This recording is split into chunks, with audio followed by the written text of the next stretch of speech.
Tom and Mary Johnson, Maple Street's in 99. He's at the kitchen table, 6 a.m., the screen's blue light. She's got the smart speaker listening, every whisper, every prayer. Their daughter's face lit up at midnight by the tablet's empty stare. Signed 1,000 agreements, never read a single line. You said you will own nothing, it was always the design.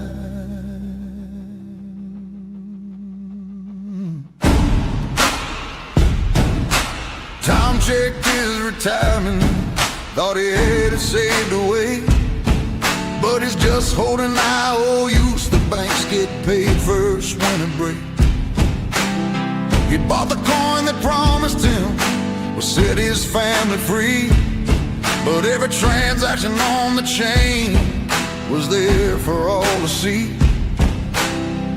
Mary got the diagnosis, found her records had been sold. They want us to own nothing, not our health, our wealth, our soul. And one night at the kitchen table, hands around the coffee cups, Tom looked at Mary and Mary looked at Tom, and both said, that's enough. We'll own none but our freedom. Well, and where they cannot see, we'll own nothing but tomorrow. Wallet to wallet, finally free. They said we'll own nothing. Well, we'll own our destiny. We found another way.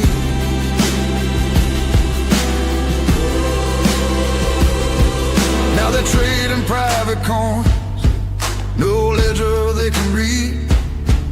Money that can't be frozen, transactions they can't see.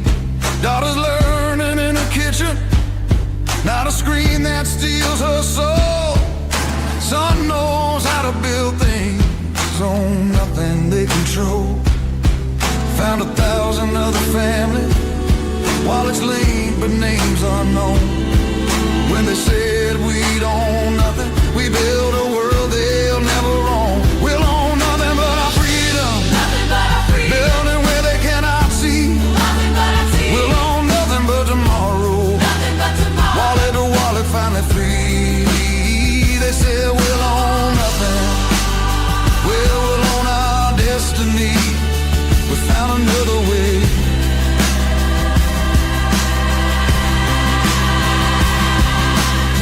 If you already own nothing, what you got to lose?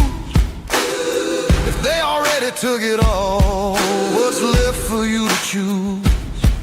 You can sit and wait for permission, or you can finally move on nothing, then build everything. We got nothing left to lose. We'll own nothing but our freedom, building where they cannot see. We'll own nothing but tomorrow, wallet to wallet, finally free. They said we'll own nothing, well, we'll own our destiny. We found another way.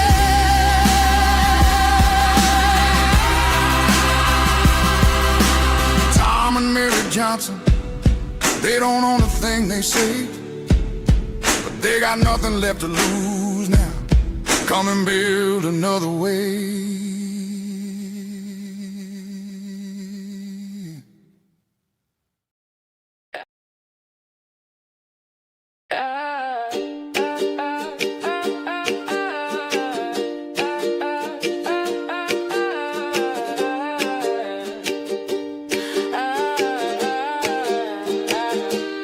Started with one photo, one connection, one name. Ran it through Google Images, reverse search and no shame. Found 3 more photos, found a flight log, found a date. Cross-reference with public records, now I'm up to wait. Tagged it in the Discord, someone found the company, someone else found the offshore account in Belize. Someone else found the board members, the donations, the chain. Now we got 47 people mapping the campaign.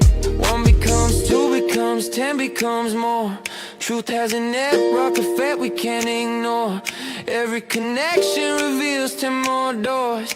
This is the cascade, this is the score. Truth cascade, watch it domino. One investigation leads to another, watch it go. Truth cascade, we can't stop the flow. Every cover up connected, now the whole world knows. Cascade, cascade, cascade, truth cascade, cascade, cascade, can't be delayed.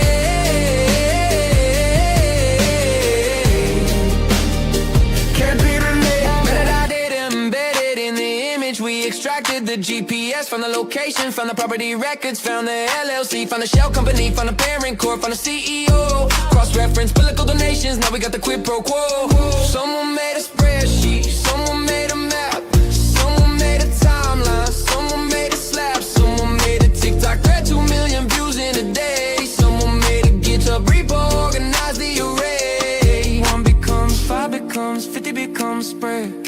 Truth is exponential once it leaves your head. Every whistleblower empowers 10 more instead. This is the cascade, this is the thread. Truth cascade, watch it domino. One investigation leads to another, watch it go.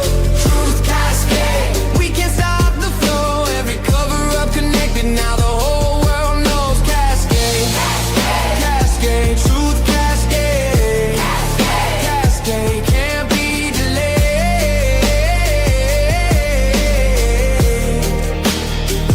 They try to compartmentalize, separate the scandals, keep the connections hidden, but we're digital vandals, taking down the walls between the separate lies, watching the cascade reveal the enterprise. One truth leads to another, one name leads to another, one dot leads to another, one thread, that's the cascade. Truth cascade, watch it domino. One investigation leads to another, watch it go. Truth cascade, we can't stop the flow. Every cover up connected, now the whole world knows. Cascade, truth cascade, it's exponential. One person finds a thread, becomes existential. Truth cascade, it's consequential. Every secret that they bury now is preferential. Cascade, cascade, truth cascade, cascade, cascade, can't be delayed.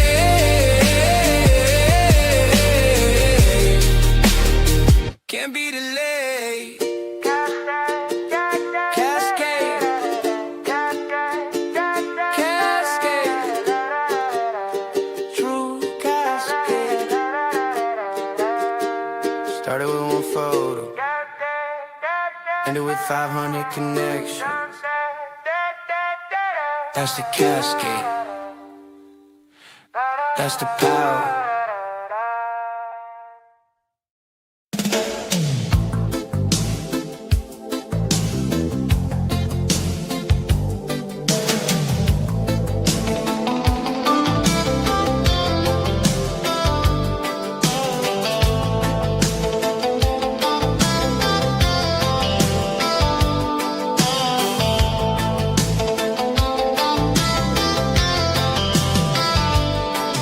Every click you make, every form you sign, every cent you take, they're watching all the time.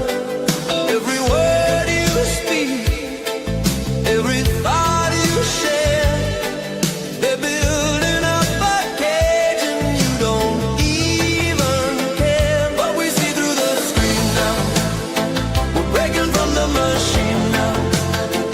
Building something they can take, so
330,000 bankruptcies this year. 66% from medical bills, let me make it clear. Healthcare debt is the #1 killer of the American dream. You pay premiums for 20 years, they deny your claim, you scream.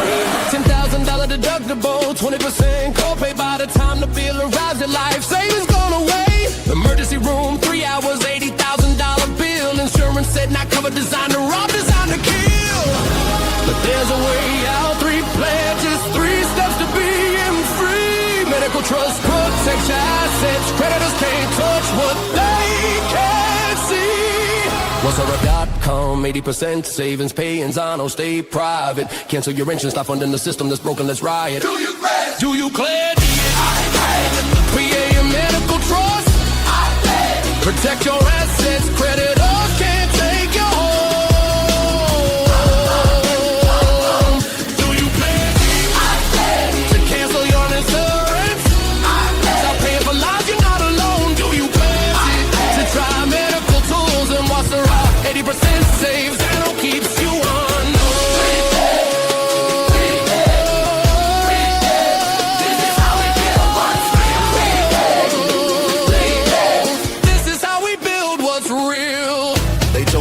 Insurance, be responsible, play the game. But when you got sick, they found a loophole, left you with the shame. 45 million Americans drowning in medical debt. $195 billion, and the system ain't done yet. Your grandma paid premiums for 40 years, never filed a claim. Hip replacement out of network, they love to shift the blame. A fly to Costa Rica, 12,000 cash, working in a week. Same surgery here, 90,000, and they call you at the freak. Medical trust, your assets, your control. Bankruptcy proof, what's a run? 80% savings, better outcomes, that's the truth. Zano, freedom dollars, no bank tracking, complete privacy. Cancel insurance, stop the bleeding, claim your sovereignty. Do you pledge? I pledge. To create a medical trust. I pledge. Protect your assets, creditors can't take your home. Do you pledge? I pledge. To cancel your insurance? Stop paying for lives, you're not alone. Do you pledge it? To try medical tools and no Sarah. 80% saves and no keeps you unknown. This is how we build what's This is how we build what's real. They said we couldn't afford to be healthy. We said watch us fly. Watch us fly. Medical trust locks down your assets. Bankruptcy can't touch you. What's-a-com, Costa Rica, Thailand, Mexico, Spain. 80% savings, better outcomes. Pay in Zano. No bank, no trace, no insurance middleman. Just here.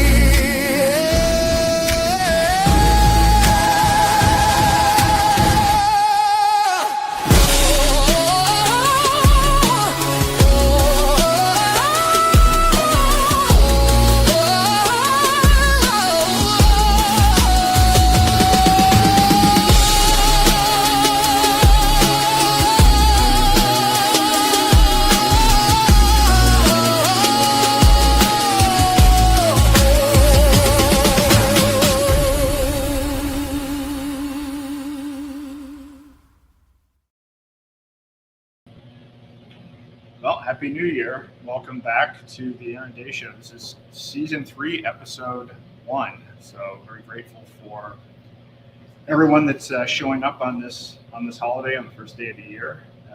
We have some exciting things to discuss today. I'm still working on the OSR site, but I can you can see where it is now, and I will explain kind of what's going on with it as I've gone through the development process, because I've realized we really have to step it up and make it something, build a movement around it. I mean, that last song that you heard is kind of unofficially the anthem for OSR. But what I'm sensing online is a lot of rage about healthcare. I mean, the government shutdown was in part due to Obamacare, but Obamacare, the solutions that are being offered don't address any of the root causes of our healthcare issues. And the funny thing about it is that the lead Republican guy is this guy, Senator Rick Scott, senator from Florida, who was involved with and responsible for the largest ever Medicare fraud through his company HCA in the history of the United States. So this is the guy the Republicans put forward to come up with a solution, a guy that was involved with a major defrauding of Medicare. So, and they're very clever with their use of words and how they describe what's going on and describe what their solutions are. And they'll say, oh, you can buy insurance cross borders and everything else. Insurance is a scam. It's fundamentally a scam. The medical system itself is a scam. Medical training is a scam. The structure and incentives for hospitals is an underlying scam and something that's structurally unsound and not competitive with what's going on in the rest of the world. And so, but in the, I've had OSARA up for a while in various phases, and we've gotten a lot of feedback. And I appreciate everybody that's given feedback in a variety of different forms. And so I'm really leveling it up. So what we're doing now, which I'll show you some of it later, is making the entire thing an AI chatbot where you can walk through the entire process of not only medical tourism. So you're chatting with the chatbot and you say, hey, I'm looking for this procedure, and you're asking questions, and it frames it in kind of a Q&A thing. What's your budget? Where are you looking to go, et cetera? And then it automatically adds the facilities that meet your criteria to a dashboard, which then you can use and put notes in and actually share your dashboard with others. So if you think about this from the standpoint of the way people will actually buy these services and make a big decision like this, they may want to get family members involved to do due diligence and check in on what's going on. But that's only the beginning. The AI chatbot in the dashboard is going to walk through every step of the medical tourism process. So in other words, whether or not you can get medical tourism insurance, what the checklist is for travel, all of that is going to be built into the site. And the primary interaction is going to be through a chatbot, which you can talk to. So the previous version of the site was a lot of great information and maps and everything. But what I find, and I'll read my New Year's tweet that I sent out right at midnight. But what I find is that a lot of people, if they get a lot of information, general information, they won't do anything with it, or it's almost information overload. And in talking to people, people don't understand medical tourism. Medical tourism is still in this box of, I think one of the derogatory terms that's used in relation to it is border medicine. And so a lot of people don't understand how far behind the United States is from other destinations around the globe in terms of the quality and the cost of healthcare. That's how big the gap is. And so there's a lot. In order to get somebody to actually engage in medical tourism is going to take simplifying every aspect of the process and kind of eliminating and walking through all of their fears about medical visas or tourist visas, their fears about what happens if something goes wrong, things around, well, do they speak English? How am I going to be able to communicate with them, so on and so forth. All of those problems, by the way, have been solved. One of the biggest problems that I believe we're going to be solving and solutions we're going to be introducing into this is the use of Freedom Dollar and Zano for the transactions, because you have people, $100 billion a year industry, people are engaging in this medical tourism, but there are big problems using banks, using PayPal, using credit cards, reversals of transactions, banks denying the transactions, difficulties in doing wires. I mean, the fiat system is bad enough as it is, but once you start doing things internationally and once you start doing things in the realm of healthcare, it gets even worse. So I think that what we're building here is a real solution, but I want to build a movement around it.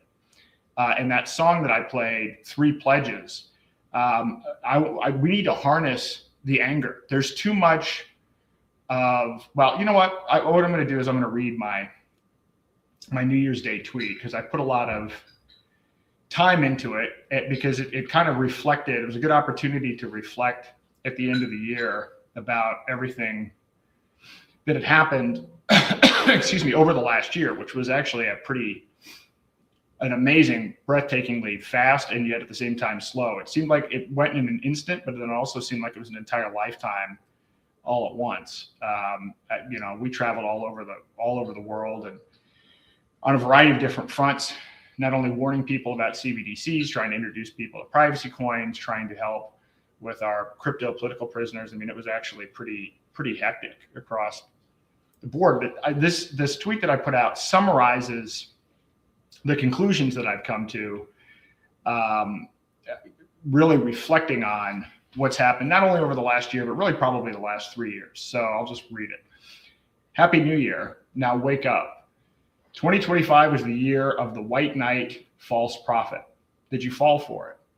While many celebrated Musk and Doge, Palantir was quietly connected to every federal department. They built a database on every American, on you, on your family. People cheered while they wired the cage. While many celebrated bills that sounded pro-crypto, the Genius Act passed, a backdoor CBDC, centrally controlled, programmable, censorable, digital money they can turn off. And it did not just pass here, it hyper-accelerated adoption around the world. They thought they won, they lost ground they didn't even know they had. While many thought medical freedom won in the election, wearables, centralized AI, and Silicon Valley usurped Big Pharma, same control, new masters, sleeker interface. They did not beat the machine, they became it. While many mocked the UK for pushing digital IDs by 2029, the United States finally passed Real ID. After 20 years of resistance, it is done. Digital in 12 states right now, all 50 by 2027. They were laughing at Europe while their own collar was being fitted. While many celebrated Musk for saving free speech, he inserted new terms of service. He owns your data now for his AI. He can cancel you whenever he wants. He can hand your DMs to the government. And he's moving fast towards his stated goal, an American WeChat, the everything app, social credit with better marketing. While many celebrated that the war on crypto was over, these men sat in federal prison or are about to. Ian Freeman, Keon Rodriguez, William Hill, Roman Sterlingoff, and Roman Storm. They created tools of freedom and financial independence. They wrote code, they ran businesses, they helped people escape a system designed to control them. They're good people and they were rewarded with federal prison sentences. The war on crypto is not over, it never ended. They just convinced people it was while the prisoners rotted. Free the crypto prisoners. Those who fell for it celebrated their enemies. I spent 3 years warning people about technocracy. I traveled across this country, around the world. I showed the receipts, I named the names, I mapped the system. The reaction was almost always the same. That's scary, then nothing. Back to the feed, back to hoping, still believing in politics, still waiting for a savior. Nobody is coming to save you. I stopped writing months ago. The warning era is over. I'm done watching people nod their heads and do nothing. I spent the last 6 months building systems to show people the rate at which their sovereignty is being stolen across every domain: attention, money, health, identity, all of it gone faster than you know. And I built platforms to teach people how to escape, how to build parallel systems outside their control, how to live free while the cage closes around everyone still waiting for permission. I am no longer warning people. Those days are dead. From this point forward, my time belongs to those who want to reclaim their sovereignty and are willing to act. Trying to fix the existing system is a waste of your life. We build new ones, or we submit. There is no third option. And I talk about tomorrow, we'll launch the first version of Osara. You don't have to be stuck with Big Pharma. You do not have to be looted by insurance companies that will abandon you the moment you actually need them. You can protect your assets, cancel your insurance, use medical tourism, save 80%, get better outcomes. They do not want you to know this exists. But first, take care of your own health. Stop waiting for a doctor to save you from decades of neglect. Move your body, eat real food, sleep, get sunlight. Stop poisoning yourself and expecting a pill to fix it. The medical system is not designed to make you healthy. It's designed to manage your sickness profitably until you die. Take responsibility. Your body is a vehicle for everything else. If you destroy it, nothing else matters. You do not have to use the dollar. You do not have to use stable coins that track, program, and censor your every transaction. You can use Freedom Dollar. You can use Zano, money they cannot see, money they cannot stop. You do not have to hold Bitcoin on a transparent chain where every coin can be traced, seized through civil asset forfeiture, or make you a target for kidnapping and torture. Confidential layer exists. Privacy is not a crime, it's how you survive. By the end of January, we'll announce a de-Googled phone, multiple privacy solutions, parallel systems built directly in your device, not theirs. AI is here, whether you accept it or not. Just like crypto, there's a freedom path and a technocracy path. You can use AI to enhance your mind and expand your capabilities. Or you can let big tech use it to manage you like livestock. Or you can ignore it completely and wake up one day wondering why the world no longer makes sense. People ask me what to invest in. Invest in yourself. Find your purpose. If you hate your life, change it. Figure out what you actually want to build, what you actually want, and build the skills to get there. Too many people spend decades in jobs they despise for insurance that will not protect them, grinding towards retirement accounts filled with IOUs from the same corporations, building their digital prison. Death is not the worst of evils. An unexamined life of quiet desperation is. Dying without ever having lived is. This is the anthem. This is the beginning. Tom and Mary Johnson, a family that woke up at the kitchen table and said, that's enough. They do not own anything according to the system, but they have nothing left to lose, and they're building another way. Own nothing, then build everything. If you want to take back your life and build, follow me. If not, may the odds be forever in your favor. And that is a reference to the video that accompanied the tweet, which is the first video that I played, which is kind of the ownnothing.org anthem. So anyway, I wanted to read that just because that did encapsulate kind of a lot of my thoughts from the past year. And related to this is the idea that I think we have 2026 to actually build these alternative systems and build systems that can scale. I mean, they don't have to scale this year, but they have to be built, and we need to have early adopters using them and kicking the tires and getting them in a position to scale, because digital IDs will be rolled out globally by 2027.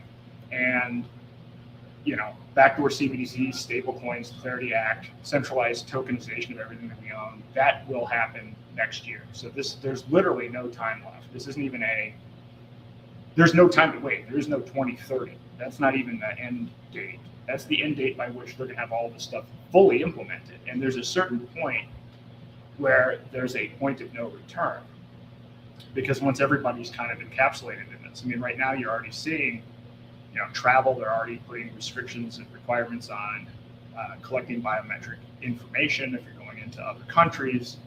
Even Mexico is rolling out a biometric ID tied to a QR code. So this is it. So even as I've worked through OSR, I realized I've got to really scale this up. And I did the 3 pledges thing, because part of the issue is when you try to warn people or explain what's going on, their solution to it is, oh, that's horrible, this is outrageous, let's vote for somebody else. And that's not an available option. And so what I don't want to do, and what I think was happening to a certain degree, is people were looking at this saying, oh, this is bad, we should vote a certain way, and then all of our problems will be answered. And this is the white knight situation, which has failed and backfired horrendously. So in any event, I want to make a big movement around people initially signing a pledge to form a medical trust, to exit insurance by next November, which is how long you have, because that's when the open enrollment period is, because we have a system that only allows you to buy a product or determine what you're going to buy once a year, and everybody has to go along with that. So much for a market-based solution. And then make a pledge to use or at least examine medical tourism if you actually have a condition that warrants it. I mean, there's no reason to get people to use medical tourism. Ideally, you don't need to use medical tourism or the existing system, but if you are faced with a situation where you're looking at a medical procedure, to pledge to use medical tourism. And so those 3 things, I think this is probably one of the biggest pieces of leverage that we have in terms of stopping technocracy. And I'll get into why here in a little bit. Just as a recap from the last episode on Monday, God, this week has been an absolute blur.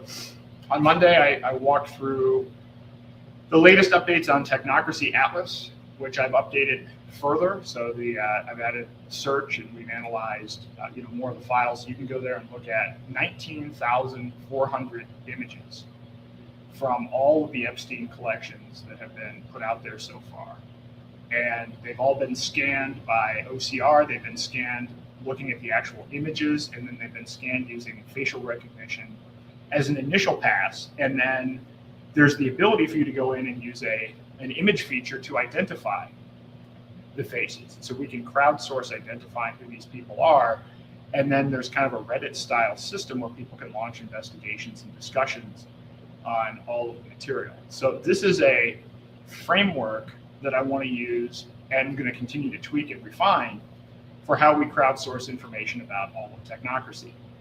Because again, people sit around and say, who's responsible for this? And people then get into these camps where it's like, this group thinks this group is all behind it. And then people end up worshiping these podcasters based on a particular view that they hold. Nobody's actually looking at information. Here's an idea. If you want to find out what's going on, crowdsource the information and put it out there and allow people to fact check it. So I think the second song I played called Truth Cascade is the Technocracy Atlas theme song. I actually really like that song. It's kind of catchy.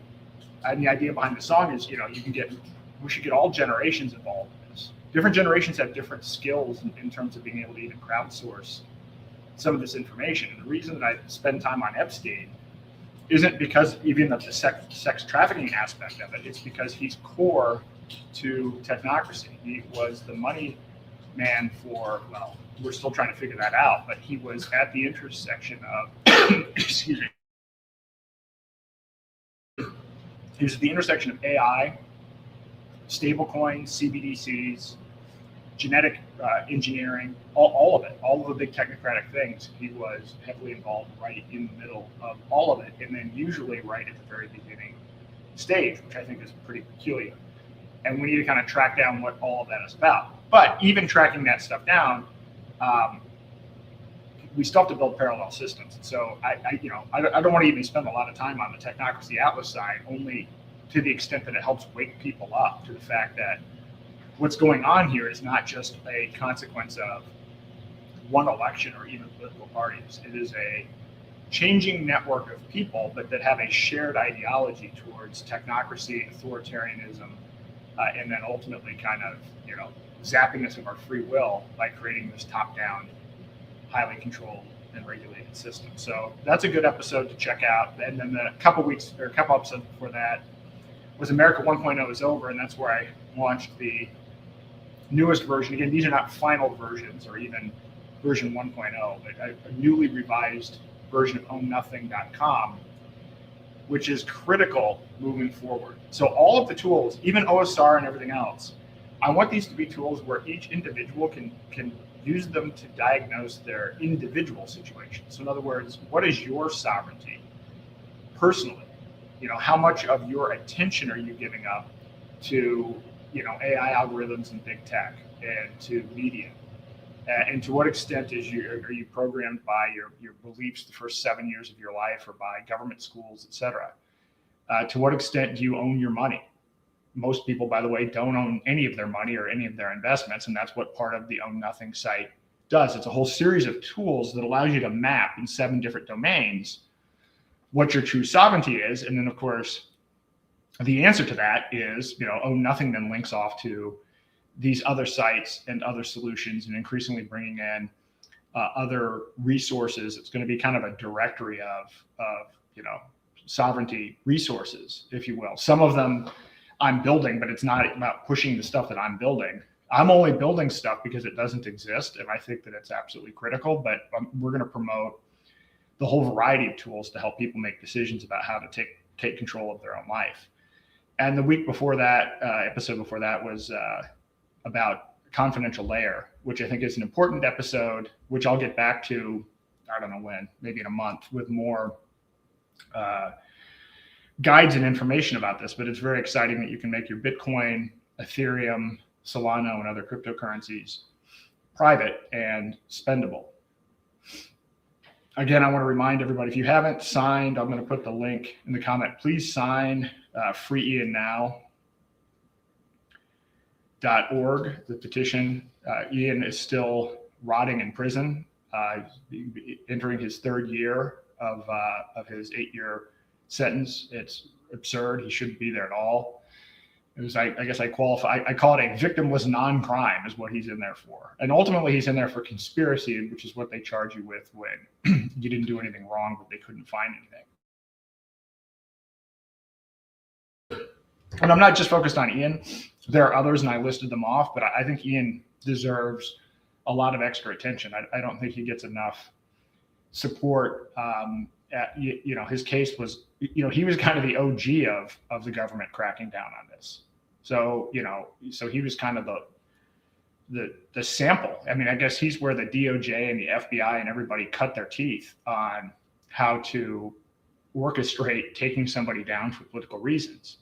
They put a tremendous amount of resources behind it, how they tried to entrap them. And I said I was radicalized by when my wife and I sat in on a sentencing hearing, just watching the way that the government had no interest in presenting the facts, how they manipulated and were very selective with the presentation of information. The whole thing profoundly, I was not pro-government before, but I mean, this actually took me to kind of a new level. This really did set me down a different track. So I think it is still possible for Ian to get a pardon, but I think we need to raise a lot of awareness on this and show our support in his case. So with that, I will now walk through, one last thing, I guess, before I start talking about the foundation of the OSR thing is I'm interviewing Mike Adams on January the 6th. So I guess that's going to be pre-recorded. So I guess next Thursday's episode will be with Mike, and it'll be about AI. So it'll be in part my interview with Mike, and then the rest of it will be, I'll do kind of a show and tell of what I've been working on and how I've been building all of these things. I've said many times, I think 2026 there's going to be a huge division in society around those who are adopting AI proactively and putting it into their own workflow and using it to augment what they do, and those that are either passively using big tech or ignoring it altogether. I think the gulf there is going to be huge. And I think hopefully, with the interview with Mike and then what I show you, hopefully, that might inspire you to understand that you can use these tools in a way where, it's not a demonic force. It is not vaporware. It's something that can be utilized to be very beneficial if you do it right. Kind of, again, like digital currencies. It can either be a CBDC or a privacy coin. So I played the song. I guess I was going to play it again, but I won't. Maybe I'll play it at the end. 3 pledges. But that kind of leads into this discussion tonight about OSR and what I've learned working on the site, talking to people, and getting a variety of different feedback, not just on the site, but on the concept itself. And I will say this, I learned a lot through the Q&A process. I mean, I have a Mac with 512 gigabytes of RAM. And so I'm sitting here using the site and I'm like, oh, hey, this seems great. And then, come to find out once we go to do debugging that these maps and a whole bunch of stuff that I had on the site was actually crashing most people's computers, and they couldn't even load the site. So that was, excuse me. That was very eye-opening in and of itself. So I've actually gone through quite a ton of debugging, but more of what I'm going to talk about tonight is a kind of a change even in the fundamental nature of how the site is going to operate. Because I've been talking now about medical tourism. This is probably the 4th or 5th podcast where I've introduced different concepts. In fact, when I did the first podcast about it, I wasn't necessarily planning on doing a medical tourism marketplace. I was actually just doing broader research on the topic. And I was stunned because I've been following and tracking medical tourism for a while, but I hadn't spent as much time on it as I have recently and actually in putting together that podcast. And this has become a huge deal, $100 billion annually, covering a whole variety of different areas. But what I think that we need to do, and I see the rage. I don't know if you're seeing this on your feed, but I'm seeing more and more and more people. We have the Marjorie Taylor Greene and people talking about, oh yeah, we need to, not stop paying taxes and everything else, which, I've certainly conveyed my views on taxation before, but I also ran for president with a bank run manifesto. And if you actually really want to solve the problem, it's not just about not paying taxes. Stop using fiat currency. The whole source and the interconnection of taxes and the Federal Reserve and so on and so forth, it is a made up currency based on debt issued by a consortium and cartel of banks. And the banks get to print the money and set interest rates and make money out of thin air. And then they use our own taxpayer funding to enforce the IRS to collect the interest for them. It's an absurd situation. It is not a question of, oh, well, now that, the Somalians are committing fraud in Minnesota, now we're going to not pay taxes. Which, by the way, I want to add on that, which certainly the fraud there is horrendous. But what about the $21 trillion the Pentagon is missing?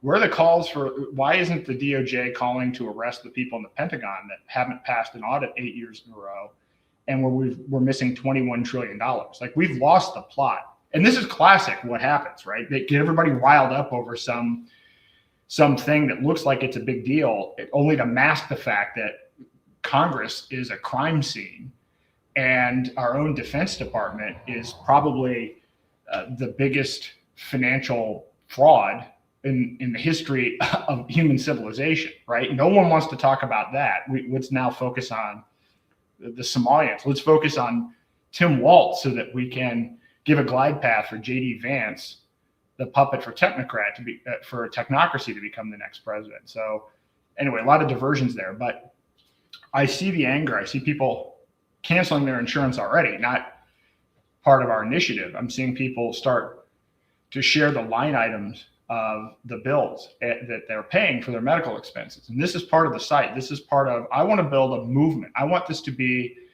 a healthcare revolution. The medical tourism part is a small part of it. In fact, everything that's on the site right now is just it's phase one of at least 3 phases. The whole purpose of which is to build a completely parallel healthcare system.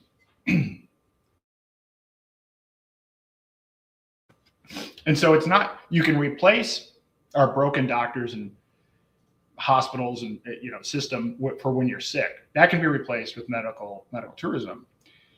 But the bigger issue is empowering people with information about their own genetics to take care of their own health, so you don't even need these things. And our system doesn't address that at all. Explicitly does not address these things. Doctors don't learn about nutrition. There's no business model in it. So OSR starts with, okay, we need to give people an alternative to this completely broken thing that's bankrupting them.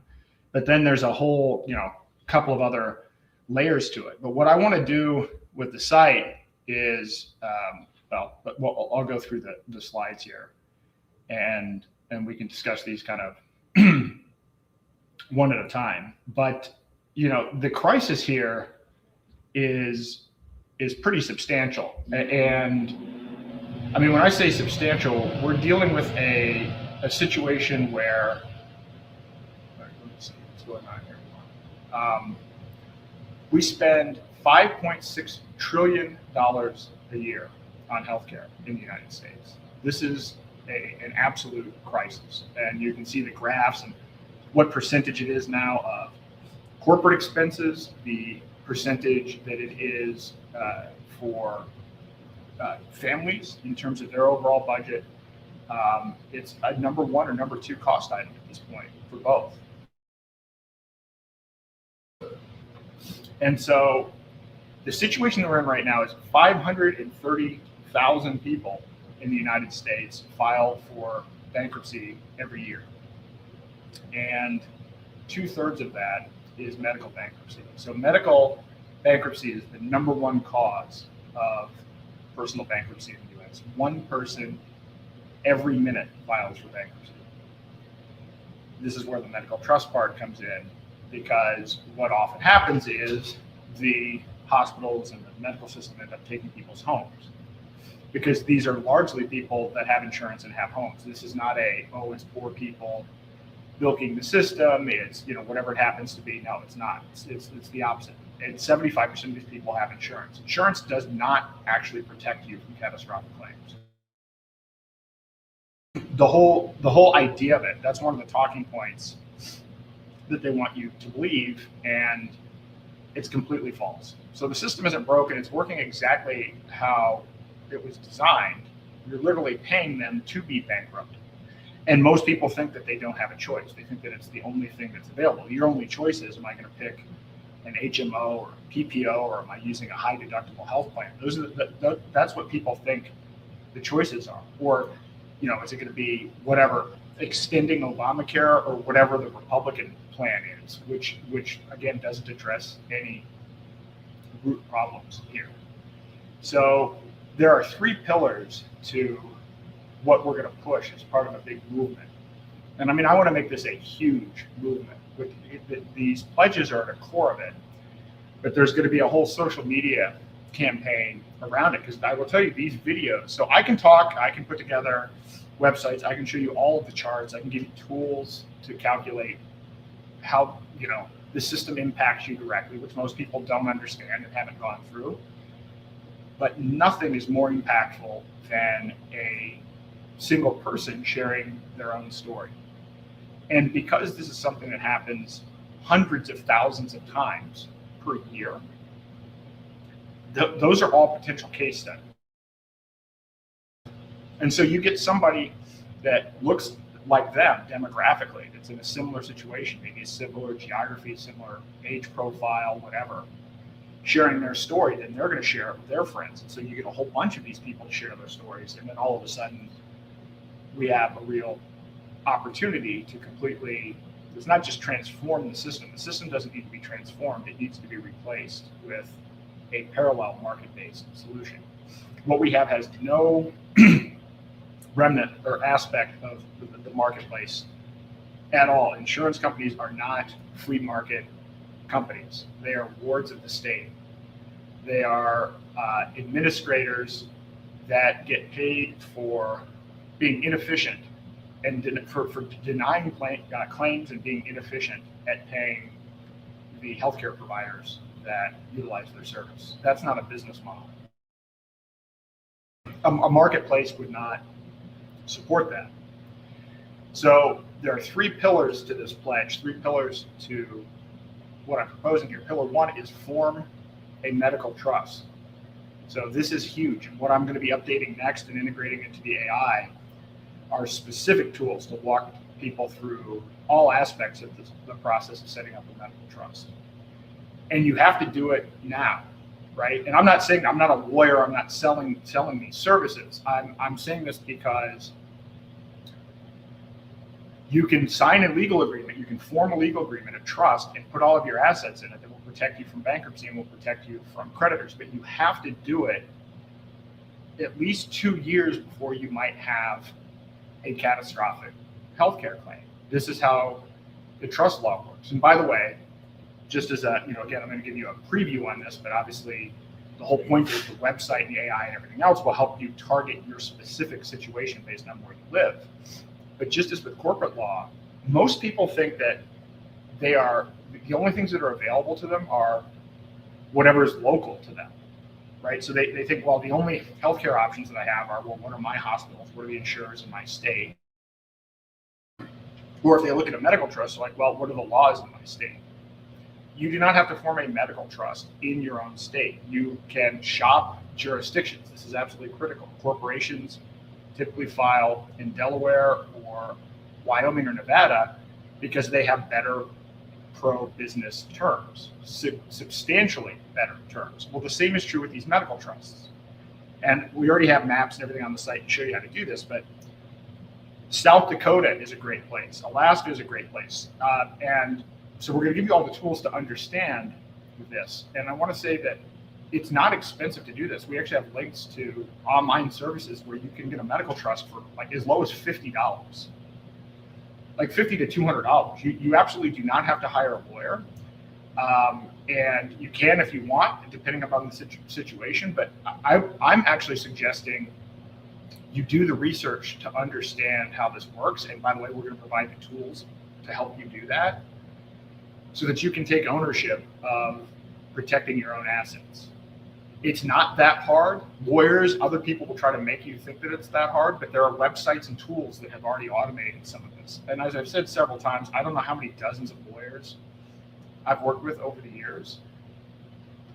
The laws are the laws, and the legal agreements are text, which, by the way, is something AI is really well suited for. When you're paying these fees, you're basically paying a lawyer to cut and paste and, replace name here. I mean, most of it is actually not that customized. You're paying $300, $400, $500 an hour for somebody to take a template and put your name in it, and then try to act like that, they put a whole bunch of expertise behind it.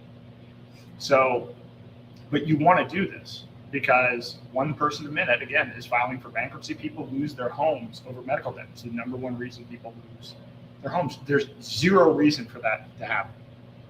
So, I've realized in working on the site that as important as medical tourism is, and that's a big part of it, I think this medical trust thing is probably the most important thing. So I'm going to double my efforts on that and build that part of the site out next, because that's something, maybe you need medical tourism, maybe you don't.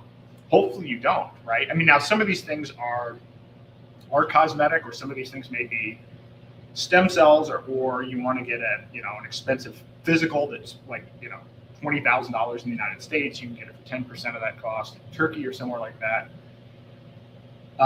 But you may not have a catastrophic situation or a really expensive medical procedure, but everyone should form a medical trust now, because the most favorable laws in the United States still have a 2-year period where you have, they try to prevent you from forming a trust. Like the minute you get a cancer diagnosis, you form a trust, and then you try to shield all of your assets. Well, they've used the law, and they've already constructed the law. So the best you can do is have a 2-year waiting period. So you don't want to wait on getting a medical trust. So I know this sounds dorky, or I don't even know how to decide.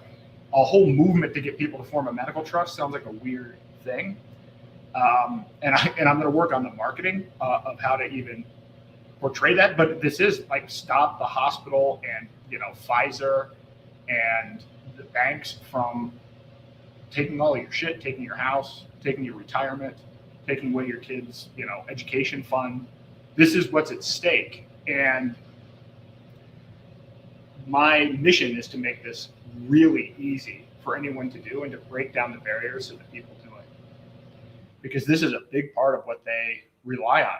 They bank on bankruptcy. I mean, this is a big part of how they get paid. They don't tell you the pricing for things. You get really sick. The thing requires a very expensive care. They deny your treatment, and then they steal all your assets. This is how the system works. I'm not making this up. And so this is a critical part. The second pillar is cancel your insurance, which we've done, and you have until open enrollment next year. You can cancel your insurance. And I'm going to walk through, because everybody has a lot of questions on that too. Because it is tied to your employment, right? And so a lot of people are like, well, if I don't take my insurance, then I'm essentially leaving some of the compensation on the table. Well, I'm going to provide you with tools that are going to show you how actually useless this insurance is. Particularly, now there may be edge cases, there may be situations. I know I talked to someone where like they have a prescription drug for a very specific case, so on and so forth, and the insurance that they have is really the only way out, or it's still kind of a positive ROI based on where things are right now. Although I will say you can use overseas pharmacies and everything else. I don't know how much I'm going to talk about that online, but for the most part, people end up putting $24,000 a year into the system, and then they end up having these high deductible plans, and they never even end up triggering the insurance. So you're literally just adding cost. and then you're trying to not utilize the service. And then when you do, you get overbilled. And then if you have something catastrophic come up, it doesn't cover you anyway. It's really a big scam. And I'm going to work on, right now I'm collecting all of the information about healthcare premiums and claims and denial rates and all of that other stuff. And I'm packaging that up as well and putting that into the AI so that you can get customized information, so that you can make your own decision on this. But when I say you should cancel your insurance, or you can cancel your insurance, I mean, even if you're working within an employer. And I think once you see the decision tools, for most people, you will find out that you will come out ahead financially, and that you are literally getting drained and you're getting kept into a system that will not be there when you actually need it. And then pillar 3, the third pillar, is actually using medical tourism. So like I said, hey, hopefully people don't have to use medical tourism. I know people will need to use medical tourism. I've had so many people reach out to me when I did the first podcast on this that said, hey, you know, my cousin is waiting for knee surgery and he can't even get a meeting with a specialist for 90 days. I mean, I've had so many different people come up to me. So certainly a big part of this site is providing the tools to walk through how to engage in medical tourism, all the tools to help you within the AI actually do the research to compare amongst the different alternatives, compare price, compare quality, look at all of that information, provide you a checklist that you can manage in a dashboard for doing your own due diligence beyond obviously the AI. You want to actually contact these facilities themselves and then actually walk you through and handle the logistics. I want to make this painless so that again, a lot of the questions that I get, a lot of people just immediately shut off. Well, how am I going to travel? Or a lot of people have a misunderstanding of how much travel costs are relative to the cost of a medical procedure. You know, because Thailand is one of the big destinations, and Turkey's a big destination. So a lot of people think, oh, that must cost, you know, tens of thousands of dollars just to fly there. And that's actually not true. So a lot of this is just putting that information together. But each of these pillars reinforces the other, and this is the exit strategy. And I'm telling you, if we get enough people to do this by November, it's going to change the game. This really could change the game, because at $5.7 trillion a year, I want you to understand the context of this. The largest purchaser of healthcare services is the federal government. 47% of all healthcare costs are paid for by the federal government. It's crossing that 50% threshold. And this ties into technocracy, because what they're doing now is they're putting in AI, the Operation Stargate, they're putting in AI systems for claims and everything else. The same thing that United Healthcare is getting sued for, that's moving into the government side of healthcare. So we need to stop the healthcare system entirely, or people are going to be put into it's moving towards a single payer system. I mean, it's arguably single payer already. I mean, again, the health insurance companies are wards of the state. The terms are all determined by the government and then flow downward. And so if the government actually doesn't reimburse enough, I mean, we can take the fraud out of it, but Medicare and Medicaid often don't reimburse healthcare providers their own cost. So they end up having to charge private insurance to make up the gap. So anyway, I'm not going to go through all of that here, but through the website and through these tools, I'm going to take all this information that I have collected over the last 2 or 3 decades about how the healthcare system works and put it at your fingertips so that you can truly understand how this isn't even a question of, well, if I just had a different risk pool or a different insurer. It is structurally unsound and unfixable. So I've already touched on some of this, but what is a medical trust? You know, again, for as little as $50, but you know, in general, depending on how many assets you have and how complicated it is, you're looking at maybe $500 to $2,000, depending on the situation. The best states are Nevada and South Dakota. Again, you don't have to live there. You can live in New Hampshire and get a Nevada or South Dakota medical trust. Important point to know. In fact, that's an important point to know beyond healthcare, is that you can always jurisdictions shop. So many people think that they're stuck where they are. Even if you are physically somewhere, you are not necessarily subject to having to use just legal agreements or other services that are from your own state. So States don't want you to know that, but it's absolutely true. So a medical trust is very simply a legal structure that protects your assets from creditors, including medical debt collectors. So medical debt is the #1 cause of bankruptcy in America. A trust shields your home, your savings, and your investments. Now, whether or not you actually own those things is a conversation for another day and something you'll be able to learn about at ownnothing.com. But Nevada, South Dakota, and Delaware have the strongest protections for you as an individual. So those, you're going to want to check that out. And at osara.com medical/medical-trust, there's a link to medical trusts. It's actually, it says protect your assets. We rebranded it because I realized some people don't know what a medical trust is. So if I show you a link to medical trust and you don't know what that is, you might be like, oh, whatever, this sounds like a boring term. But if I say, hey, protect your assets, and then there's you know what, let me, now's a good time to, I was going to walk through these slides and then go into this, but I think I'll do it at the same time. So here we go. See if this is showing up.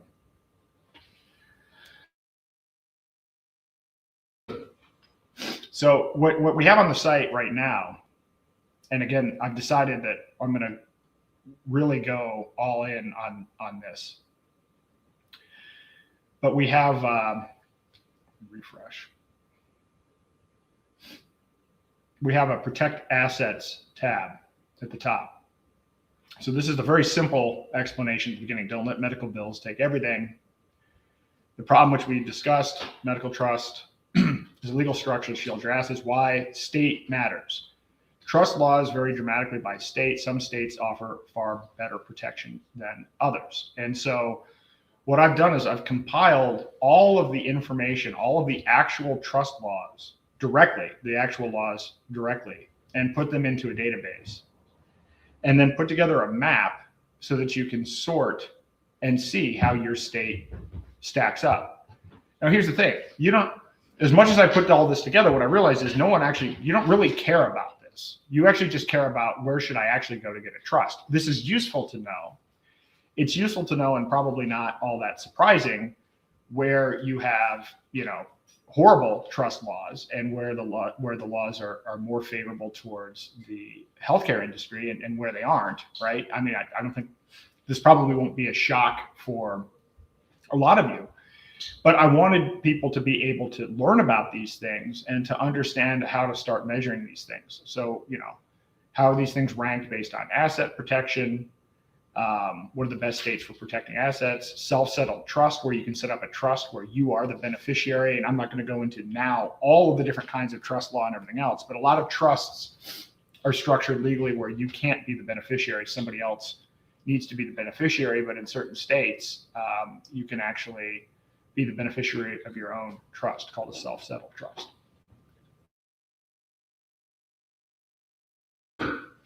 A big one is this statute of limitations, which is how long do you have to have the trust in place for, to block out creditors? So in other words, there's the most favorable terms are you have to have the trust already in place for 2 years to be able to shield yourself from creditors. But there's huge variation in this. Some 4 years, some well beyond 4 years. So if you're in a state that has bad laws on this, let's see what California has. So California, all kinds of different issues: strong creditor rights, community property state. It's high state income tax, which also plays into this as well. So you can get all of the individual information about. So the statute of limitations is 7 years. So California follows what's called the Uniform Voidable Transactions Act, with a potential look-back period of 7 years for certain fraudulent transfer claims. So fraudulent transfer claims is, again, so imagine a situation where you formed a medical trust, and you can imagine what happens. So, well, actually, it even gets worse than this. But let's say you had a spouse that had cancer, and the end of life treatment was like $500,000. If you don't have a trust set up, they're going to end up going after the surviving spouse. And if you haven't had a trust in place for 7 years in California, they're going to try to make the argument that it was a fraudulent transfer. So let's say you formed your trust 5 years before you got cancer and had all these catastrophic bills. The medical system and the creditors in California will come in and say, well, 5 years, it's a 7-year statute of limitations. They just formed this trust because they knew 5 years ago they were going to have these big medical claims. So this was their attempt to defraud us out of paying their bill. So 7 years is what it's like in California. So this statute of limitations thing is absolutely massive. And so when you look at South Dakota, it's a 2-year statute of limitations. And no state income tax on trust income and so on and so forth. So again, I'm providing all of this information so that you can learn, and I encourage everybody to learn. These are your assets, right?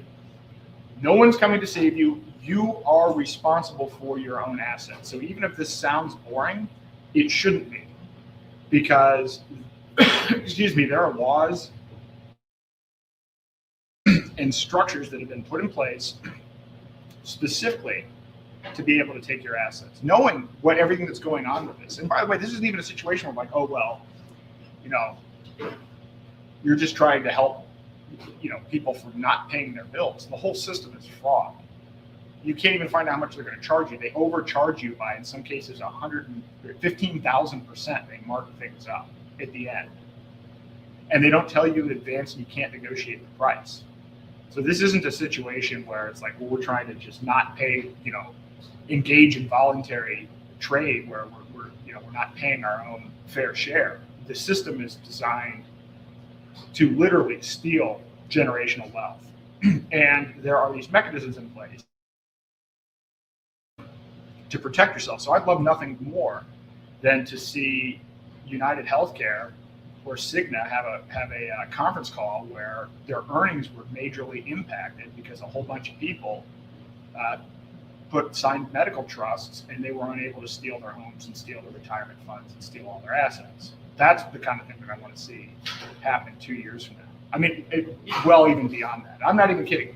I want this to be the beginning of a revolution, truly a revolution in healthcare.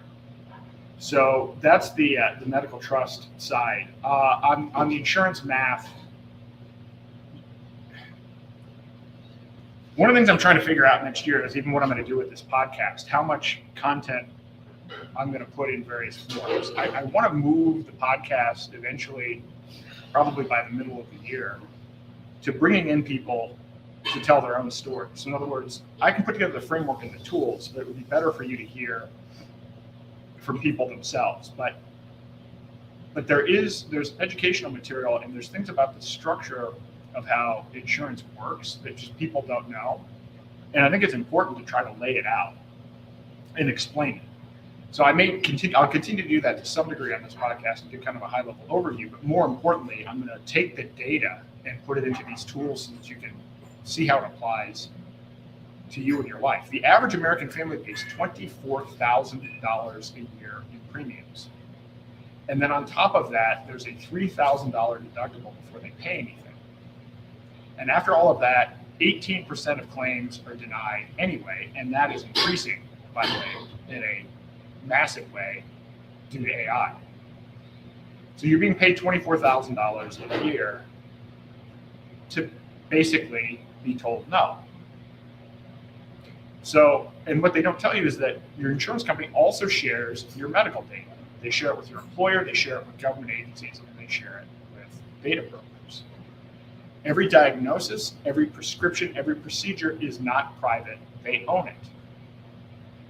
So I put this together. I actually had transferred this to the OSR site, and then I took it off because it was slowing down the site too much. But when you go to ownnothing.com, you can actually find out all the terms and conditions on all of the package inserts for all of the prescription drugs, which you don't even sign. So you can actually sort through all of those. But then you can also see a hospital transparency map. You can see which hospitals actually show pricing and which don't. And for those for the 14% of hospitals that do provide pricing, we have all of that information in the database, and you can see how much they actually charge. This is what's going to be built into, it's already starting to be built into OSR. So that I want to be able to have a situation where you're comparing not a generic medical tourism price against a generic US price, but to be able to compare, this is how much this procedure costs in my hospital versus this specific set of medical tourism facilities that I'm evaluating. Now, what you're going to find is in 85% of the cases, you're not going to be able to find the cost locally, which that in and of itself will be educational because there is no price transparency. So this is the nature of insurance math, and there are other parts of it where the insurance companies actually get paid a percentage of the actual cost, the medical cost. This is part of Obamacare. They get 20% of what's billed. So there's no financial incentive for them to contain costs. They actually make more money the higher the overall bill is. Again, it's insane. I've said several times that any one of you listening to this right now, even if you don't know anything about healthcare, if you went and sat down and on the back of a cocktail napkin came up with how you think insurance, or not insurance, how you think healthcare should work, none of you would come up with something as inefficient with as malaligned incentives as what we have. No single person could come up with something as bad as this. This is not a bunch of, well-meaning people, tweaking and making improvements to a system year after year and refining it. There's been no feedback mechanism, and it's just all fraud, and it's all covered up. Just as one distraction on this, one thing that I found interesting, having had a healthcare company where we had clients and partners all over the country. We had clients in 43 states, mostly corporate clients, and some Fortune 500 companies, and a lot of hospitals. And one thing that always struck me is that, well, who would you think would be the CEO of a hospital, right? A lot of people might think, well, it's somebody with a medical background because, we're dealing with the medical system. Or you might say, well, it's a business, so it has to be run efficiently. I mean, at the end of the day, we still have to be focused on on profitability, or at least remaining solvent. Well, the reality is a big percentage of CEOs for healthcare companies are lawyers. And a big part of their job is to suppress information, to block transparency about the quality of their procedures, to block transparency about their pricing, and to do everything that they can to silence anybody that's had a malpractice case through settlements and through insurance so that they don't talk. The fact that that is the profile of, a good portion of hospital CEOs should tell you everything that you know about the healthcare system itself and how aligned it is either with economic efficiency or even with profitability. It's not. It's all about law, and this is why the medical industry is so big in lobbyists and that type of thing. So the next part of this is, and this part I have not built out, and it's what I've realized through the through the bug tracking process and from talking to people after doing all of these podcasts, is I've got to put together a whole bunch of information that I can get into this chat bot and a variety of tools to help people find out how you actually cancel your insurance. The specific logistics, the specific impacts, literally the mechanics of how you go about doing it step by step. Here's how you do it. Here's the impact of this. And of course, tools to help you figure out if it does make sense to you, because there are some circumstances. I'm not going to say that everybody should do this. There are some people that are in positions where, unfortunately, they have a medical condition where, because of the FDA having special allowances where they fast track conditions that impact a small number of people, But the FDA actually gives fast track status for niche drugs, which is why a lot of big pharma focuses not on cancer treatments or some of these other things, because of the fact that it costs over $1 billion to go through all of the FDA approval processes. The fact that they can fast track through on this other thing, you end up with people having drugs that cost $10,000, $15,000, $20,000 a year. A month. Or excuse me, a month. Yeah, my bad. A month. So that whole situation's a scam. And admittedly, but there are people that have those medications. And so I wouldn't want anybody that's stuck in that unfortunate situation to cancel their insurance. And so I'm going to provide tools to help guide through that. If you're leaving an employer, you have 60 days to decide. You can get, what's called COBRA that can bridge gaps while you're in a transition. And then there are short-term plans, and there are other plans. And then these other things like crowd health or whatever. And again, I'm not, even those don't address the root problem. It is better than what you have, but it doesn't address a root problem. But there may be a reason to use those in some of these other cases. And so I'm going to research that and research, putting all of this into the interface so that people can make decisions. The funny thing is, because the healthcare system is so structured around lack of transparency, nobody does this. Nobody has any economic incentive to provide transparency. You can't even find reasonable rating information about doctors, because they go and try to suppress that. I mean, it's really weird how all of this works, but because of who all of the different players are, nobody has an incentive. Nobody's out there saying, oh yeah, I really want to put all this information together, because if you put all the information together and make it transparent, it's going to expose the whole system as fraudulent. So this data that we're putting together in this system, even the data that we already have, no one's put all of this together before, and no one has made a UI for it. And what I realized is I'm not even going to call it a competitive advantage because we don't have a business model, but the real benefit here, the real value is taking all of this information across these different industries and making it not only transparent, but personalized, so that you're using the AI to be able to just chat with it. In fact, I'm designing it in a way that I've talked to Ernie Hancock a lot. You may have heard some of my interviews with him, or if you've heard him talk, he talks about a grandma just button, but he's like, he's complained, and he's right, that a lot of the problems with crypto has been the user interface. You got to make this something a grandmother can use. And that's literally my mantra for this is I'm designing it. I want an interface where somebody can actually voice chat into it and get human responses back, but that it's pulling in all of this data. And then as you go through it, you'll have a dashboard, but the dashboard is basically just storing the conclusions or the dialogue that you're having with the AI chatbot. So in any event, this is an area I've spent less time on. I am going to spend more time on it because, again, I when I read the tweet that I wrote, I'm very serious about this. I know a lot of the information that I have is kind of like, some people say, well, this is black pill information, and my goal is not to demoralize people. My goal is to empower people. And so if these solutions that I'm working on, they have to be able to help people to take action. I want people to be able to take action. I want people to be able to take agency of their own life, and particularly in this healthcare domain. And so that's where I'm putting my emphasis. And we have what we have with medical tourism, which is a start, which we're going to be improving radically. The issue with the medical tourism information is just the quality of the data. And keeping it up to date, which it's a technical problem that can be solved and is being solved, but it's not purely a technical problem.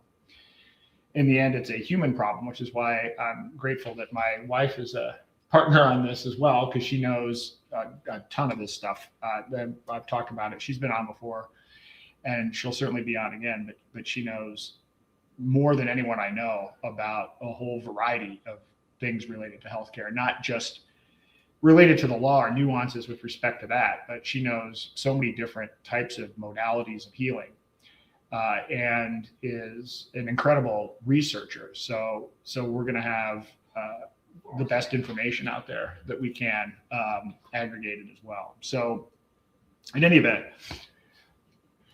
that's what's coming next. I'm going to lay out a roadmap for what's going on, but I want to stress that the big push here is to create a movement, a revolution around inspiring people to take their health back and take specific concrete steps. And the medical trust thing is huge, because whether you use medical tourism or not, you need a medical trust. Everybody needs a medical trust to shield themselves. This is one of those things that, you know, it's not just for the wealthy. In fact, the people that get fleeced, when you look at the 530,000 people that file for bankruptcy, they're not poor people. They're not rich people. The rich people already have trusts. The poor people don't have any assets to take. The sweet spot for this entire industry is in the middle. And so this is a big power up. And so if we can crack the code in figuring out how to make, and maybe even provide community resources to help people help each other for medical trust, it's not hard. I mean, I don't even want to make it out like it's that hard, but I just want to simplify that, because that is the thing that people can do now. Canceling insurance is a decision that you don't have to make until November. So I'm going to work on that, but it's not as urgent for me to get that done. And then, you know, and then we're going to continue to enhance the medical tourism data. So, so in any event, you know, the options that you have are medical tourism. You can use things like, if you need it or whatever, direct primary care, health sharing ministries, things like Crowd Health. That's information I'm going to put in there. Again, I don't have a dog in this fight. I don't make money on, you know, if you use medical tourism, I'm not making any money on the transaction. So I don't have an economic incentive for you to use medical tourism, but I want people to be aware of it, because it literally can be the difference between whether you're healthy or not, whether you're dead or not, and whether or not you have any assets for yourself or your family, future generations. So I've talked about this a lot, and I guess I'll pop the site back up. Hold on. Let me see here. All right. I don't even know how many of you are watching. That's the other thing I got to figure out with these. Trying to figure out a way to do this, because I know I know most people, at least through, you know, iTunes. This podcast is on iTunes. It's on Spotify. It's on a bunch of different channels. So obviously those are audio only. So I'm trying to, you know, be cognizant of the fact that most people aren't actually looking at this. So I'm going to try to explain what's on here as well as I can. So I'm going to go back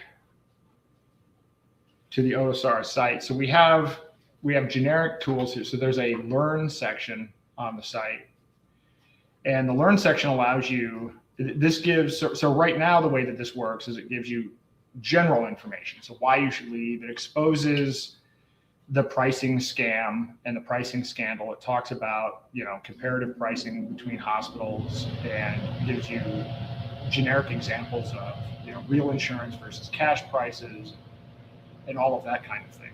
But the next level of this is we're incorporating the hospital information, the local hospital information, so that you can see not just the generic information, but the specific information. And when you look at this, though, just at a high level, I will walk through some of this just to make it crystal clear to people that we're not talking about medical tourism as something that's only cosmetic surgeries. This is one of the biggest misunderstandings.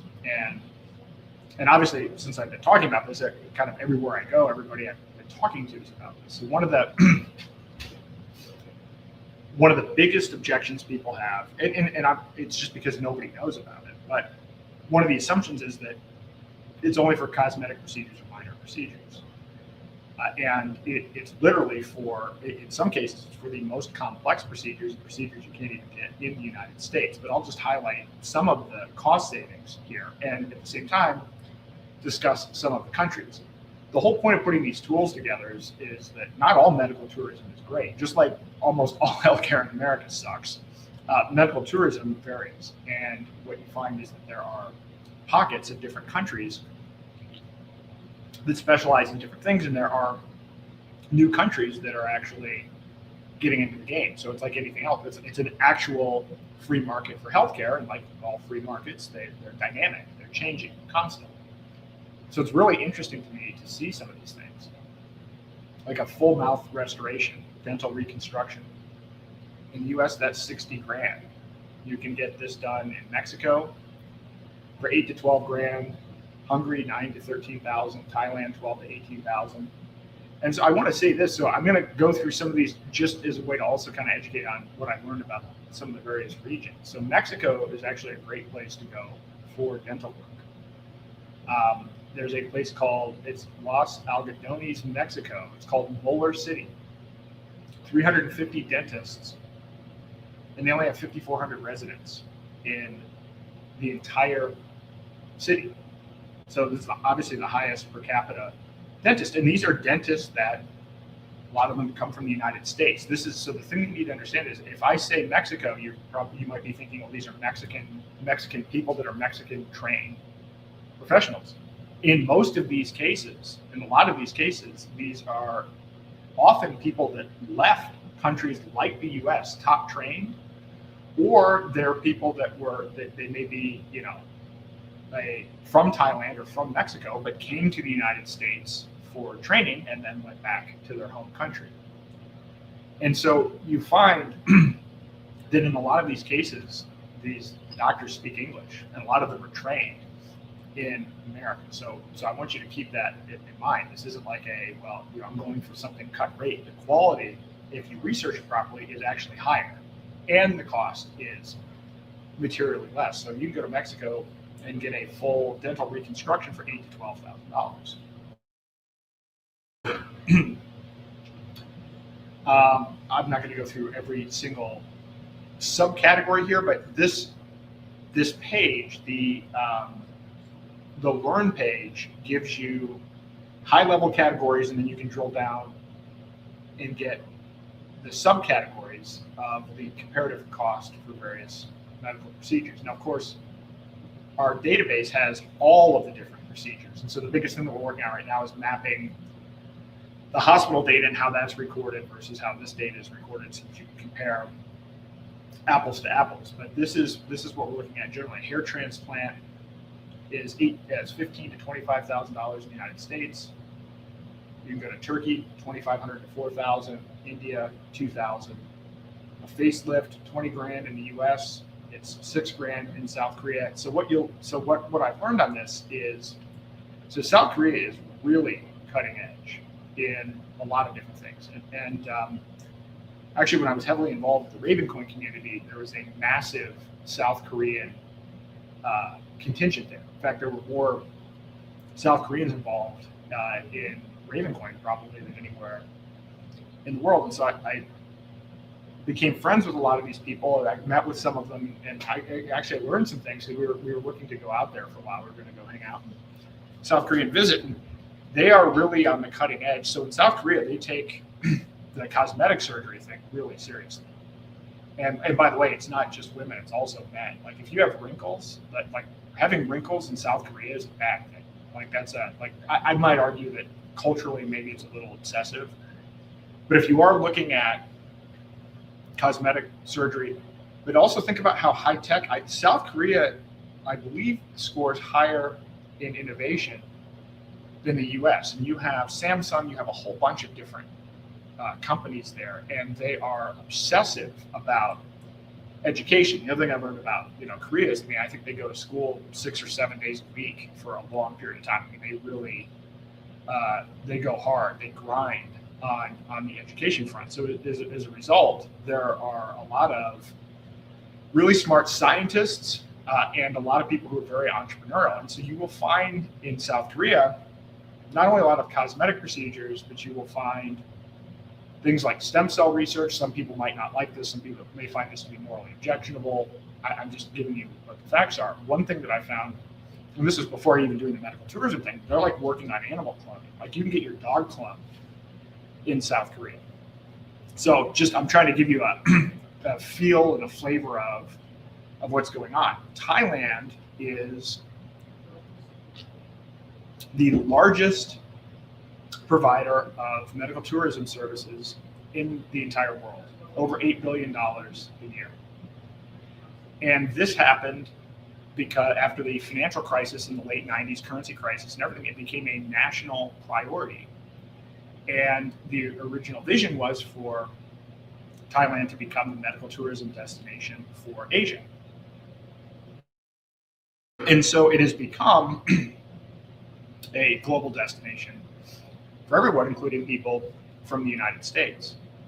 But once again, the quality is exceptional there. And I've played some of the video clips, which is another thing I'm going to be embedding more of, where you can actually see tours. You know, I mean, they have some dental facilities there where they're actually doing some cutting edge things that you can't even get done here. You can get it done same day in Thailand. Now, this might not be much of a surprise if you've what was the movie? I can't remember the name of the movie, but there was a movie where they went partied in Thailand, and there's the whole thing about, you know, there are a lot of transsexuals in Thailand that are that people don't know are even transsexual. And it turns out that when you do the research, Thailand is really way ahead of the game in terms of cosmetic surgery in that regard, because there's actually more gender transition surgeries there. But that can apply not just to gender transition. If you were looking for those kinds of cosmetic services, it is the best place in the world for that. In Thailand, I bet you can get, you know, heart procedures and a whole variety of things there. India has the best facility in the world for heart bypass surgery. So this was kind of an interesting thing that I talked about in one of the earlier podcasts on this.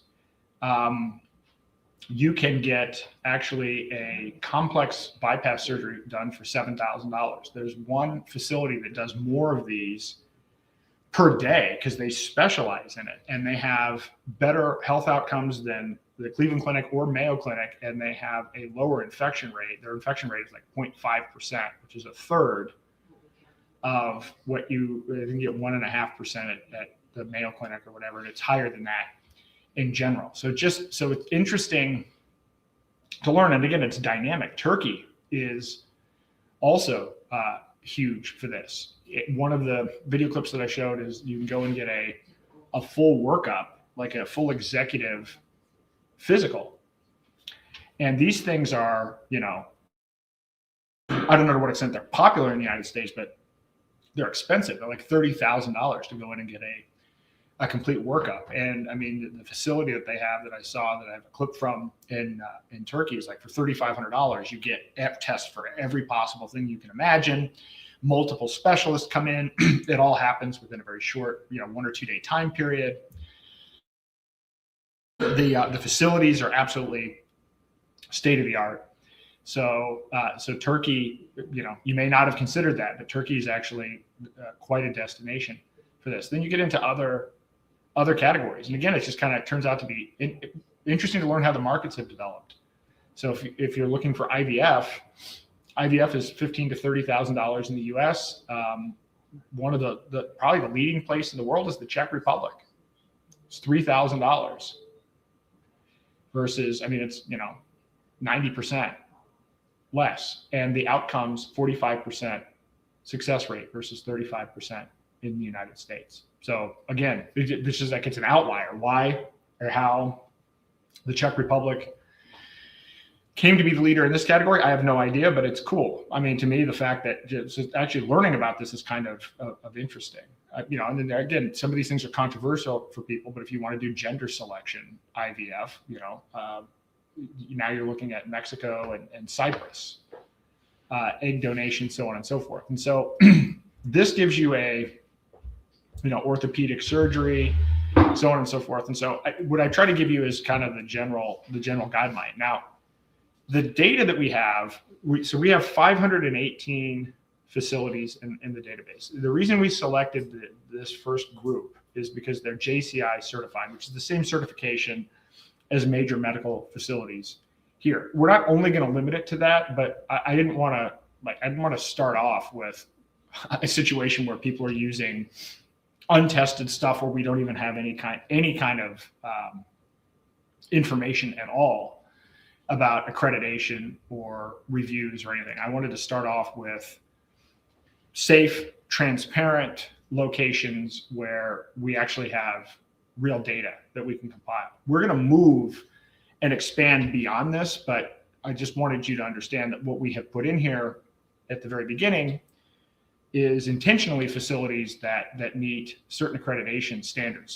So and then within that you have consumer reviews within it, and then we're providing you additional materials that we're building into the chatbot to help you with like a checklist for doing due diligence. Now, one of the things that you'll find, which will be embedded in the tools as well, is that you have more privacy. You actually have, depending on the country, you actually have privacy. They don't store your data. This isn't a situation I mentioned earlier about the scam of health insurance. The scam of health insurance is they share your data with the government. They share your data with everyone. They sell your data. You can actually get privacy. All of the HIPAA laws and all of the things that people think are protections that do not protect us at all. They protect the industry and they protect the government. Those things do not apply here. You're dealing with different countries. And it turns out that you will find that we have probably some of the most tyrannical healthcare and healthcare data laws anywhere in the world. Now, if you watch my America 1.0 is over, any of the other podcasts, that probably won't come as a surprise to you. But don't delude yourself. We're ranked 37th in the world for healthcare outcomes. We have the highest costs. We have horrible healthcare outcomes, and our data is absolutely being sold constantly. And you have no actual legal protection. And the legal protection you think that you do have isn't from the people that you actually want it from. The people that you want to not have. I'm concerned about the government having my information. And because of public health laws, HIPAA and everything else, not only does our government have our health information, but Israel and other countries have our health information. And when there's a public health emergency, this is where being a part of the WHO and being a part of these different public health treaties and alliances, a lot of what goes along with that is data. My big thing is, and it's not part of the launch for OSARA, but it is part of the phase 2, which is giving you tools where you can keep your own like genomic information and your own health data. And I want to source, by the way, I'm looking into this, I'm researching this, where you can get even, or if you can, but you can get if you can get blood draws and other information outside of the United States. So that, because if you use Quest Diagnostics, if you use LabCorp, if you use these facilities, all of that information is not protected. You have no privacy with that information. And so, I want to move to a situation where, you can get data samples, you can get collections done outside of the US, and then you keep the data on your own computer. I don't want to host your data, but I can provide tools that can allow you to use your own data locally and make your own decisions. Because I'm telling you, you don't want to be, when I say this is about a revolution in healthcare, this is about people getting medical trust and getting out of the system, the end game of this, with Medicare and Medicaid adding AI, when you look at Operation Stargate and what they're doing, they're already building scoring systems and predictive healthcare modeling. You do not want to be a part of the centralized solution at all. And every time you use insurance, by the way, every time you use a bank or a credit card with any kind of thing, like I don't even care what you're doing. If you're buying peptides, or if you're buying, whatever, if you're using a pharmacy overseas or whatever, use crypto. Find one that takes crypto, because your financial transactions, as I've said many times, read your bank agreement. They can do whatever they want with that data. They do whatever they want with that data. That data is getting hoovered into the database of Americans, into the Palantir health system. The implications of this is very much a technocracy or freedom overall. The way that we stop this is we get completely out of their system. We stop using their money. We stop using their healthcare. We stop giving them our data. The 3 pillars that I've announced, I think, look, I'm open to people doing whatever If there's better ideas, great, let's do those. I believe that these 3 pillars are the fastest way for us to have a major impact in slowing down their ability to put in this system. You know, and I know that what's going to happen is there's going to be an emergency, and then they're going to put in whatever the next phase of this is. Well, if enough of us are outside of it, they lose the ability to do that. They are assuming nearly 100% compliance because they usually get nearly 100% compliance. Part of the reason for that is that people get stuck into only making decisions within the realm of the 2 or 3 decisions that they give you that are all essentially the same. And when you really dig into it, about enforcing technocracy. So if we get enough people to stop, allowing the healthcare industry to steal all of their assets, and then we stop using their insurance model. I did some analysis on this. If I'm not even kidding, this may be a slight exaggeration. I'll test it a little bit more, but type 2 diabetes is largely 100% reversible. Type 1, not so much. Type 2, if people start, we did a 7-day fast, you'd find most people would reverse initially their type 2 diabetes symptoms. It's completely it's not just diet and exercise. I mean, it's actually following public health guidelines for nutrition and obesity kind of wrapped up into one. But my last company, the one that got destroyed by the government, we saw this. We saw companies that were, the first client that we had ended up being on NBC Nightly News and Good Morning America. It's a company called Rockford Achromatic in Rockford, Illinois. And they worked on aircraft gear equipment. A big industrial company, had been around for a long time. And the amount of money that they saved through our incentive-based competitive weight loss program or whatever was the equivalent of like 10% of the amount of profit they make on 10% of their revenue. I mean, it's like a material impact just from the type 2 diabetes claims savings, because most companies self-insure. So they may use an insurance company to administer the claims, but they're actually taking the financial liability. If 25% of the people that had type 2 diabetes fasted and eliminated their symptoms and essentially their need for medication, it would bankrupt the hospital system. So when I say the incentives are perverse, there's literally no incentive. I may do a report on that to show exactly how many people are employed by and what the fixed costs are associated with delivering just these insufficient, type 2 diabetes band-aids that don't address any underlying issue. That's how bad this system is. So anyway, it was a bit of a rant, but I'm going to get to the pledge. And in fact, I'll put the link. I encourage you to do this, and I encourage you to share this with as many people as you. I mean, it's not binding, right? This is not a, there's no click wrap agreement associated with this. So, it's a very simple form. But the idea is you can go to this form. I mean, the pledge, I pledge my body as my own, my records are my property. I pledge to form a medical trust, to cancel my insurance, to pay doctors directly. My body, my choice. My records, my rules. I mean, that's the high level pledge, but there are 3 different actions, and you can sign up for them individually or all of them, or 2 of them, pick 2 of them. But I encourage you to pledge to form a medical trust, to cancel your insurance and to use medical tourism. That's it. Fill out your email address, sign the pledge. I mean, the more people that we get to do this, I mean, again, this can change. It may sound absurd. It may sound like, what are you talking about? I'm telling you, if 100,000 people did this, if 1 million people did this, it would profoundly change the conversation in the healthcare system in this country. It doesn't take very many people to exit the system and show that you can actually be healthier outside of it. That spreads, that goes viral. So this is the thing that right now everybody can do, in addition to, this is part of the overall medical tourism thing. So this is kind of, I'm still calling this a soft launch, as I've said. end of January is when I'm going to have all of these sites done. So, every time we have one of these podcasts, I've made a little bit of progress here, a little bit of progress here. I am moving very aggressively to have all 6 of these sites done, because in having all 6 of these sites done, what we will have is tools that allow people to diagnose how little sovereignty they have and to understand it at a granular level backed by data.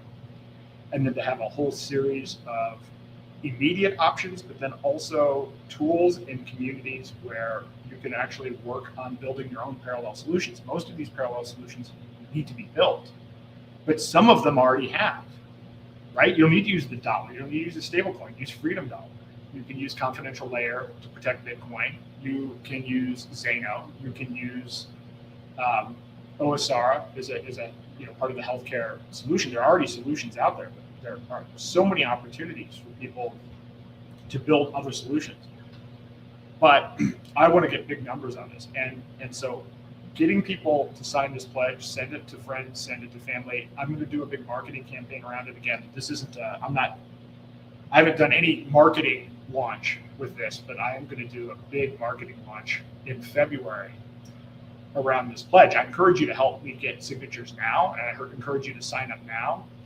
But what's coming with this next is I want to provide a platform that makes it easy for people to share their personal stories, both about now, if they can, by the way, but people that have had their lives destroyed.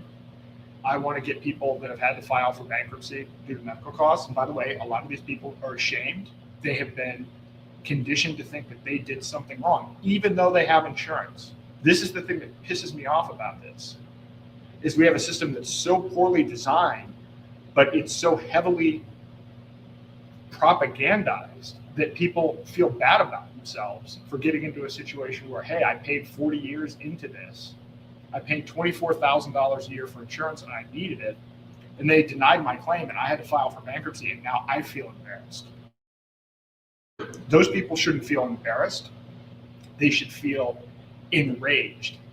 And how many stories do you think out of the 540,000, how many of those people do you think need to share their stories about what it was like when they lost their house, and what the legal proceedings were like when United Healthcare came in, and what it was like when the hospital came in and foreclosed on their home or took their kids' retirement savings? How many of those cases do you need?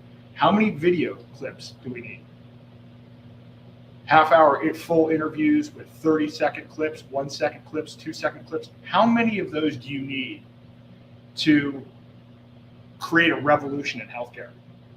This is all it takes. I'll provide a platform, but the way we do this, all we do is we get people to share their truth about the horror of this situation.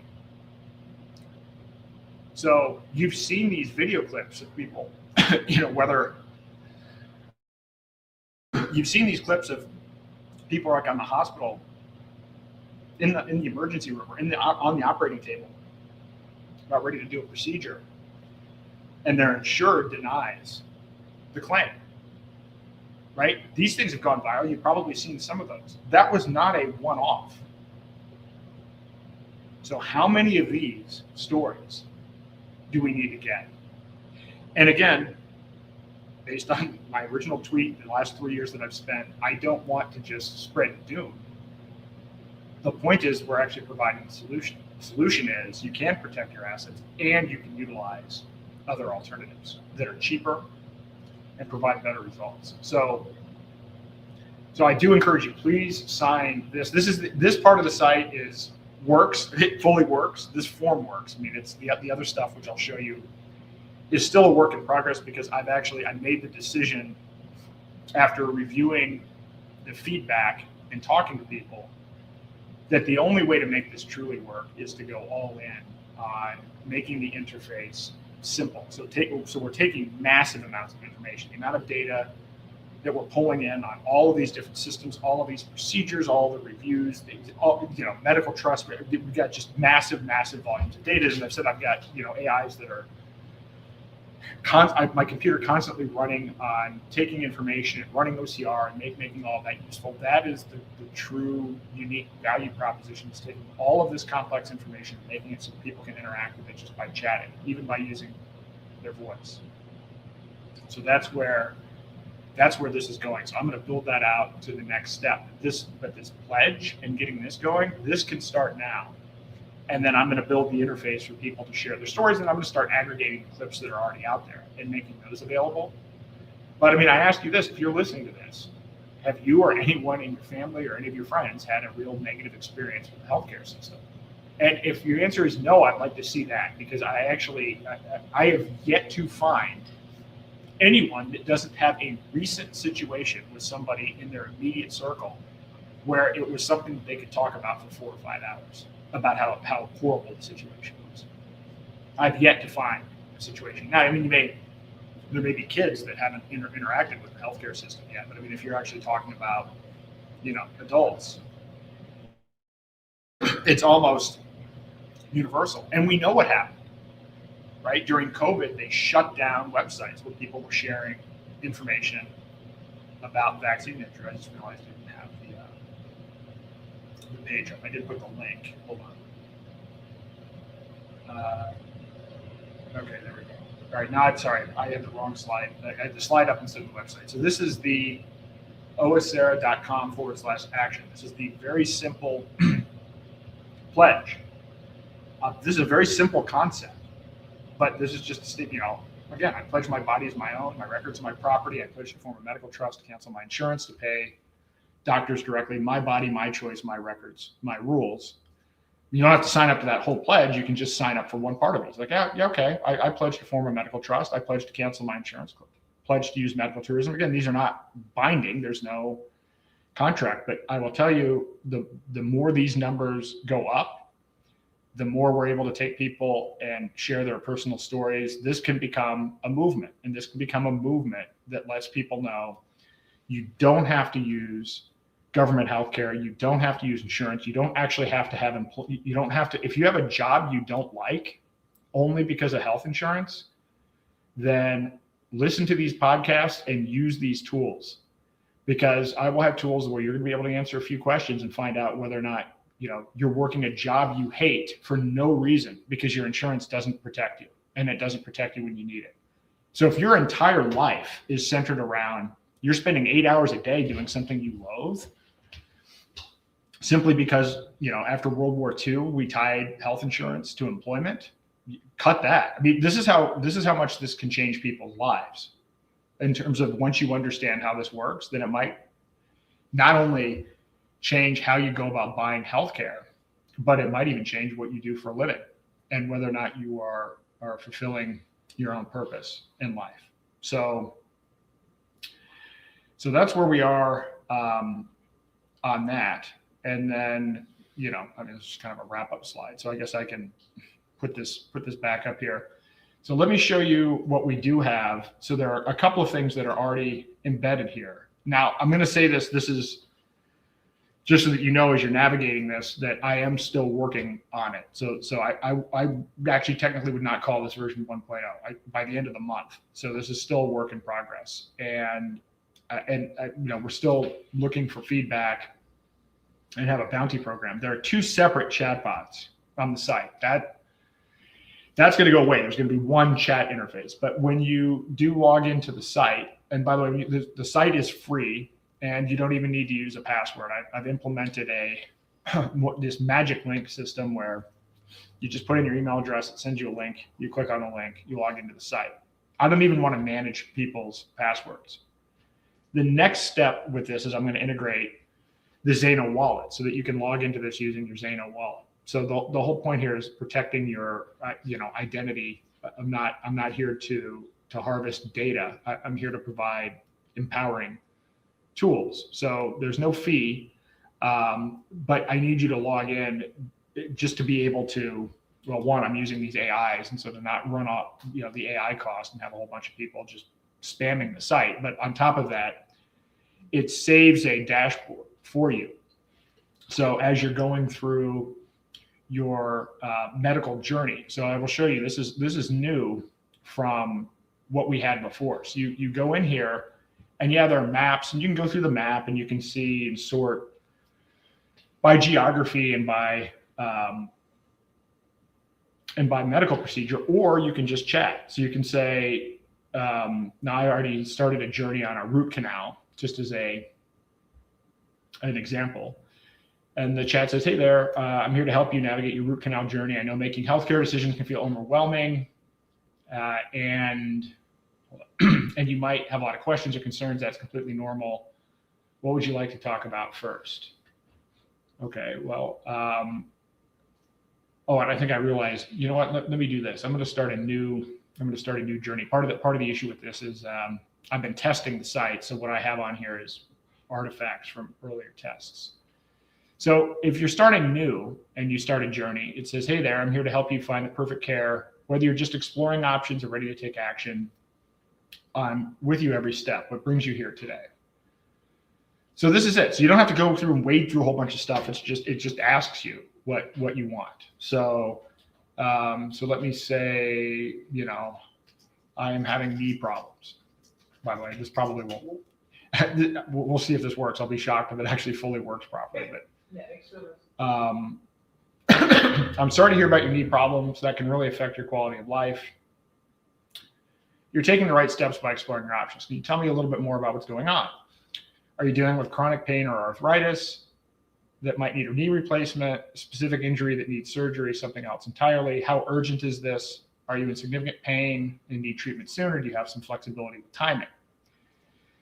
So again, it's to be conversational. So let's just say, you know, I need a knee replacement within 30 days. I don't know how much it costs. What should I expect? So again, a lot of what I've been working on behind the scenes is customizing this chatbot so that it's human in its interactions and that it simplifies the process. And the lens that I'm going through here is a grandmother who needs a medical procedure needs to be able to use this interface. All right, I completely understand. Knee pain severe enough to need replacement is no joke. I'm glad you're taking action quickly. Let me give you the cost reality first, because it's probably better news than you expect. In the US, knee replacement typically runs $35,000 to $65,000, sometimes more with complications. Going abroad, you can save 50 to 70%, paying around $12,000 to $22,000 from the same quality of care at internationally accredited facilities. Thailand, $12,000 to $18,000, Costa Rica, 15 to 22, Mexico 13 to 20, often just hours from the US border. The 30-day timeline is totally doable. Many facilities can schedule within 2 to 3 weeks, especially for urgent cases like yours. Are you looking to save as much as possible, or is your priority finding the absolute best care? Let's see. Absolute best care.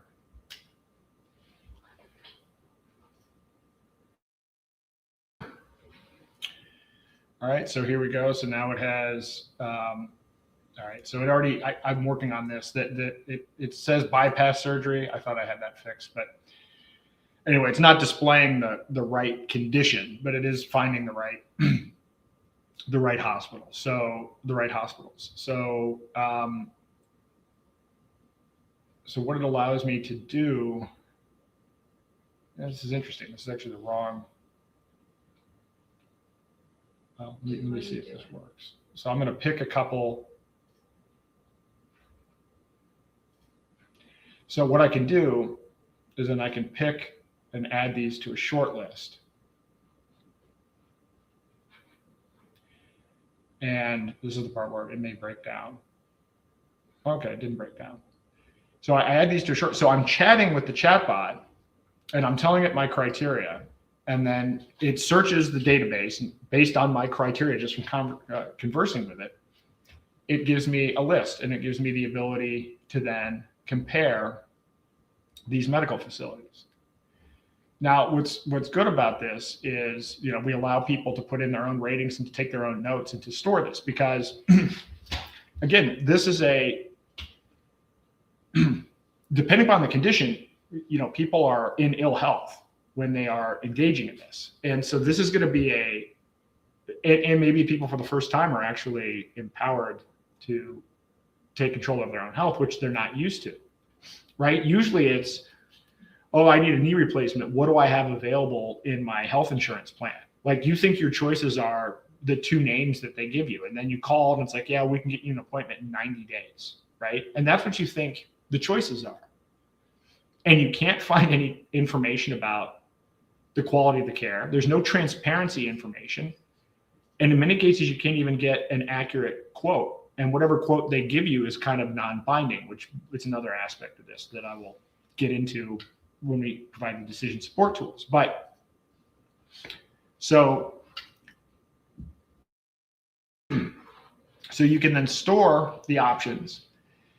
You can go to the detail page of the facility. You can see all of the different procedures that they have. You can link to their website.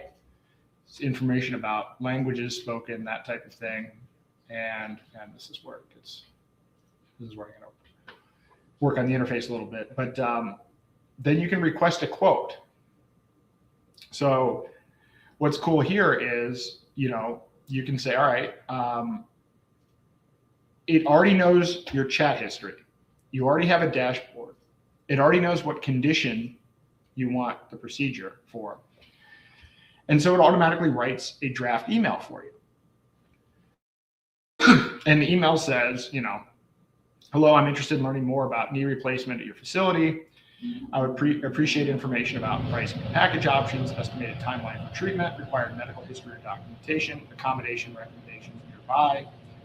And it says, I discovered your facility through OSR, a privacy-preserving medical tourism marketplace for secure private transactions. I encourage you to explore accepting Zano or Freedom Dollar, a stable cryptocurrency that protects both patients and providers from chargebacks, bank freezes, and surveillance. Learn more and it gives the link for the provider to learn more about Zano and Freedom Dollar. So this email, which you can customize and add your phone number, gets sent directly to the medical facility, and then you get carbon copy on it as well. So again, what I realized is, and I hope most of you probably can't even see this, but the benefit of this and what I've done in terms of overhauling this is to take I'm trying to remove all of the barriers. Because one thing that I found is just in talking to people, like, oh, if I call a facility in India, are they going to answer? Are they going to be speaking in Hindi? Am I even going to be able to talk to them?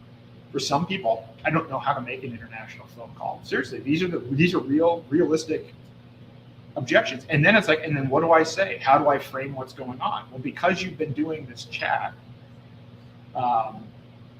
about your specific condition, because we're storing the information about your specific medical journey, it automatically customizes the email in a way that makes sense for the facility. So we're taking all of that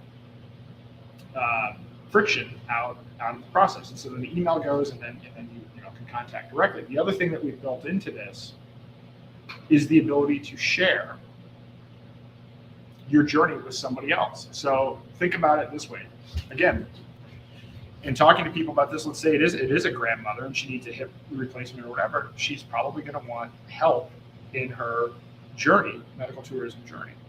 So this gives you the ability to email access to your My Journey page, and which you can revoke that access. But now let's say it's a grandmother and she wants to give her son and granddaughter access to what she's looking at so that they can help her do due diligence on facilities. This system handles that as well. So you can continue to go back and forth. The chat knows that we're working on knee replacement. You can actually have multiple journeys going on at the same time. If you have multiple different conditions, if you're just curious about this, if you're just like, oh, well, I've thought about doing this, whatever, this is just it's a research tool. Some people may have more urgent situations. It remembers the context, and it allows you to continue to add and change things on your short list and in your dashboard. So this is the very, you can even, by the way, save this as a PDF. This is important. Again, like when I think about this again, using Ernie Hancock's model, some people, older people want to see this in writing. So they want to save a PDF and print it out. and be able to sit around the kitchen table and discuss this. So we have the ability to extract this whole summary of your journey along with your notes and everything else and save it as a PDF and print it out. My goal is, I don't have like Steve Jobs level absolute, and my wife will help with this. She's actually going to be the savior of this whole thing, which is to make this absolutely bulletproof and easy to use. I've complained about in crypto how things are, user interfaces are not designed for actual end users, which is actually true.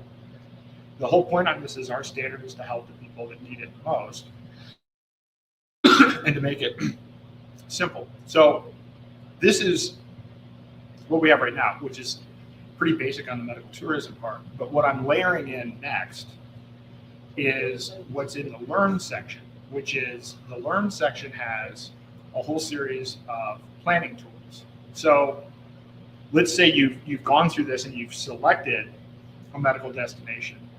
Then in your dashboard, in your My Journey thing, it's going to have all of the things that you need to do in terms of your pre-departure checklist and everything else, but all of this where you can chat with the AI about all of these things. So at any point in time, if you have a question about any of this, we've aggregated all of the data from around the world on all of these topics. And so you're going to be able to find out, just using even voice, you're going to be able to find out everything you would need to know about passports, medical records, current medications, getting a power of attorney, recent imaging. All of that is going to be embedded into the chatbot as part of the process. There are other things too that will allay people's fears and are important as part of the process. Medical tourism insurance, which I've mentioned before, exists. We're going to incorporate that as well. So this dashboard component, this My Journey, right now, it's a research tool that you can share with others. But this is going to be a complete soup to nuts solution for managing the entirety of the process. And we'll even include the ability to hire people to help you with the medical tourism itself. There are consultants that can help with this. So if people want that or need that, or if there's a situation where maybe there is a foreign language translation that has to be done, all of that is going to be here. So this is about having a personalized system where all of the information is kept, where you can make your notes, share it with friends, share it with family, share it with whoever you want to get additional opinions on this entire process. But this is just what we have now. What I'm going to be embedding similarly as another tab is a similar journey for your medical trust. Now, this is where I said right now, this is unfortunate that this is the case, and I apologize because this is not a great, I hate this. It's driving me nuts that this interface is like this, but if I tried to fix it before today, I would have broken the entire site. We have the Protect Assets tab for a medical trust. There's a separate chatbot for that. So these will all be integrated into one, and you will be able to go through the process and save in your record and in your dashboard what you're looking at in terms of the medical trust, the different vendors that you're looking at, any questions you might have.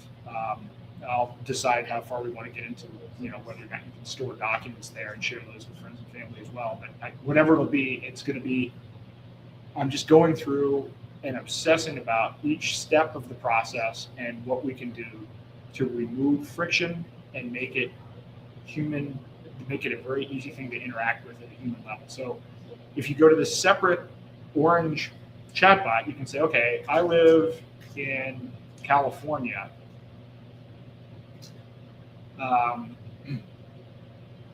And need a medical trust.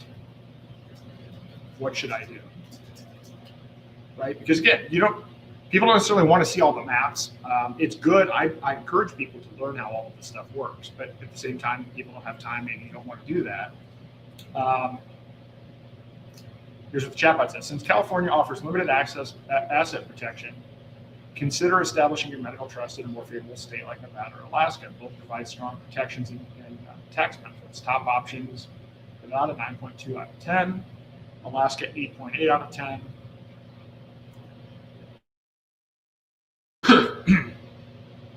And then it gives you the sources as well for all this information, which you'll find we pulled from a lot of different sources, but most of it, most importantly, is we have the actual all of the trust law itself for each of the states. So there's primary source material. I've said this a lot about AI, and again, AI. I'll get a second camera set up for my Mike Adams interview, and I'll show you the setup that I have here, so that you can see, the hard drive space and everything that we're using for storing all of this information, and then the AI for processing it. The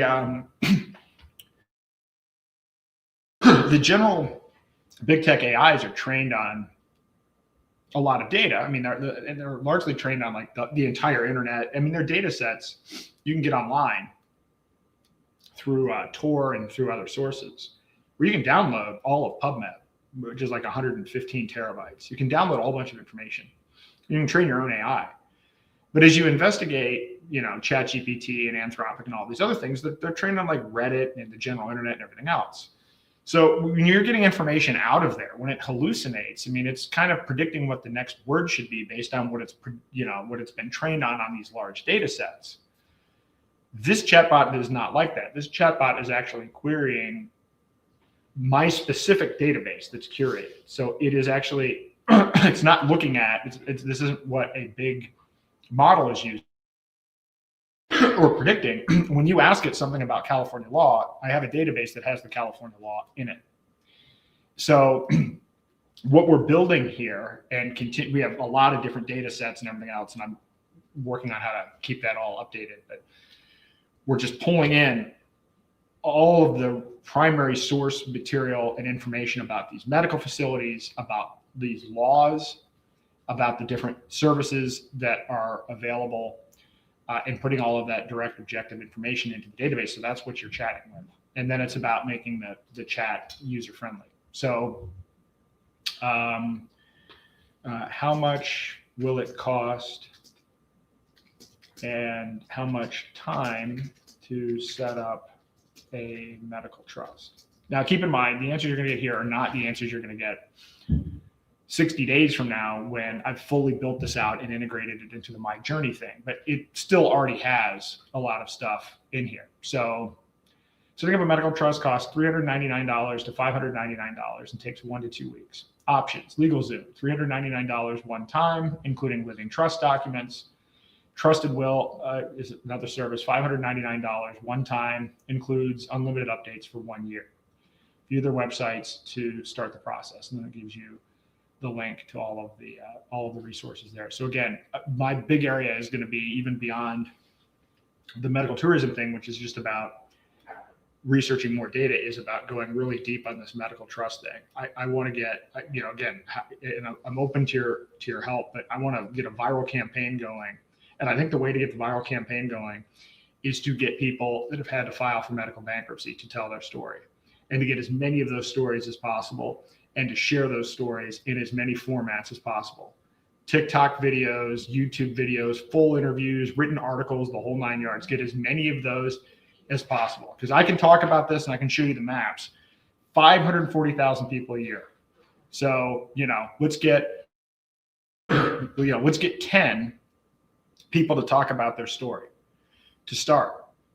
You don't even need that many actually just to go viral with this. But what I want is, I want to see a snowball happen. I want this to go viral because everybody knows somebody that has been touched by this, whether it's 1 degree of separation or 2 degrees of separation. Again, 540,000 a year.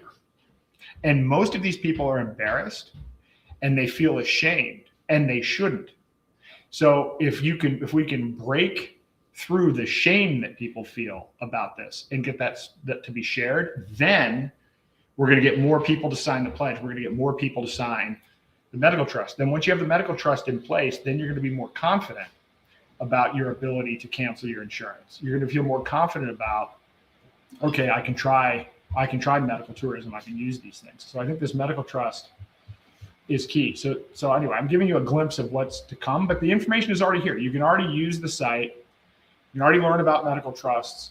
You can already chat with this. You can already link to these other sites. You can begin the process. You don't have to wait for me. I have a vision for where I want this to be, and it's not that yet, but it is still, it's a useful tool that needs some work right now, but I encourage you to use it. And I also encourage you, if you're open to it, to give me feedback, because, again, as I said in my tweet, the only thing I care about are people that want to reclaim their sovereignty and want to take action. I don't care about any of the other narratives that are going on, any of the other podcasts and people fighting each other and people talking about politics. I could care less about that. To me, the only way I would view what I'm doing is successful is if this is empowering people, is if people are actually protecting their assets and begin to start taking control of their health. So that's what I want to see with OSR, and that's why I'm doing it. This is a category that I'm passionate about. My wife is passionate about for a whole variety of reasons, which I've talked about on numerous podcasts. But I have spent a lot of time studying public health, having a startup in this space, becoming a political activist, and I think this is a criminally fraudulent system, and I get very upset when I see people getting fleeced, then feeling shameful about it. And then, again, living these lives of quiet desperation, all tied to laws that were passed after World War II that only compounded and got worse. So everything that we're doing here is, yes, it's about fighting technocracy, but the reason it's about fighting technocracy is because it is all about empowering free will and empowering people to take their own agency. And to me, this is, at least, I think this is one of the most impactful things that I can do. I'm obviously continuing to support money that, exiting the fiat system is number one, but then I think this is number two, and certainly other areas. And I'm going to continue to, with these tools that we put together, bring on and promote other tools, other solutions, other information, other resources that help improve your sovereignty. And at the heart is, again, this Own Nothing site is going to be, I think, in the end, the gateway to all of this. I think this is the eye opener. When I did a post about the updated X terms of service and I got 4.8 million views, that told me something, because, as I said last podcast, they didn't change. They only changed one or two of the terms. Most of the stuff that people were objecting to, saying, I'm going to cancel X on January the 15th. A lot of artists were posting, oh, well, this means Elon can own my artwork and use it however he sees fit, fits it into his AI. So I'm going to quit. It's like, dude, the last two terms of service had that. Everything you've posted, he already owns. That's not the term that changed. So it's difficult because we've all been conditioned to sign these agreements or be subject to things that we didn't sign, and nobody knows about it. And we've been so propagandized into believing we're the greatest, freest country in the world, none of which is objectively true. So this site has already, in some cases, it has like 2 or 3 of these surveys, sovereignty scores that allow you to see how much sovereignty you've given up. And then there's going to be there's a dashboard that kind of tells you, okay, here's what you can do about it. All you have is 401ks and a checking account. You don't own that money. You don't own those investments. Here are some alternatives. You're using big tech, and your screen time is 10 hours a day, and you're giving that up to Microsoft and Google and Facebook. Well, that's attention sovereignty. Right? You've given up your attention to those things. Here are some alternatives. Use a de-Googled phone that has systems that you can implement to manage your own time, all of it. So, where I see this going over the next year is that this becomes a easy to use set of tools that diagnose and allow people to understand that you already own nothing. And if I could say one thing about it, that's why I like the theme song. I'd love to get your feedback as well on the theme song. The first video that I played, which is, once you go through this exercise and you realize how insurance works, property taxes work, money works, you realize you already own nothing. So what do you have to lose? That you get to that point, you realize there's no fear of loss. You've already lost everything. You just don't know it. Now you can put all of your energy into these parallel systems. And this site is going to be the gateway to that. Well, anyway, we've got over 2,000 people on here now, which is great for January the 1st. So I appreciate that. If anybody has any wants to join the conversation, I haven't invited anybody, so I wouldn't expect anybody. Hold on. I'm putting a link. The link to the live Q&A. If you want to hop in and join the chat, you can chat about this or anything else. And I would love to get feedback on this idea, and I would love to see people sign these pledges. Let's get these pledges going. Even though I'm not ready for the full marketing campaign, let's get some momentum around this. Truly, I want you to think about what would happen if, just to start, 10 people shared their medical bankruptcy stories, and then 10 people shared their stories about using medical tools, and then 10 people showed canceling their insurance through open enrollment by showing their bill, showing how much the increase was year over year, showing what their deductibles are, showing, again, personalizing this. Then that goes viral, and then all of a sudden, to me, it wouldn't take much to, ignite a complete different understanding in this country about healthcare.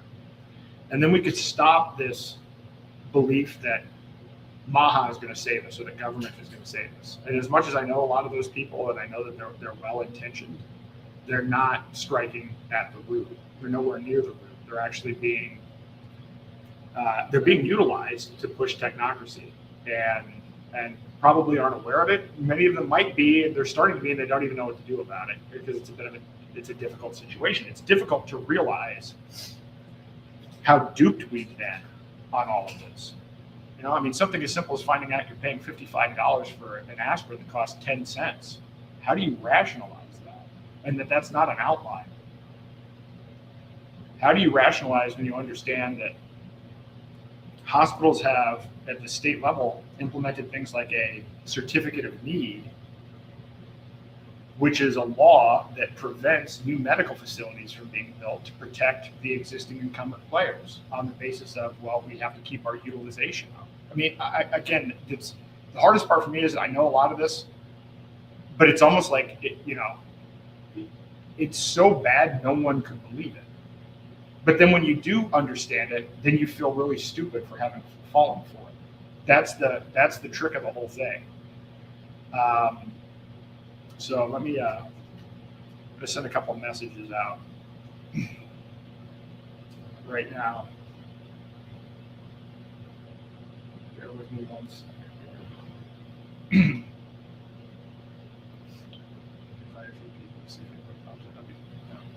If no one joins, I wouldn't be surprised if it's New Year's.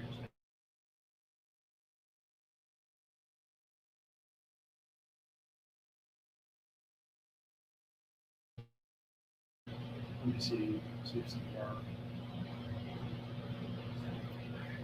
of our regulars are around on this stage here.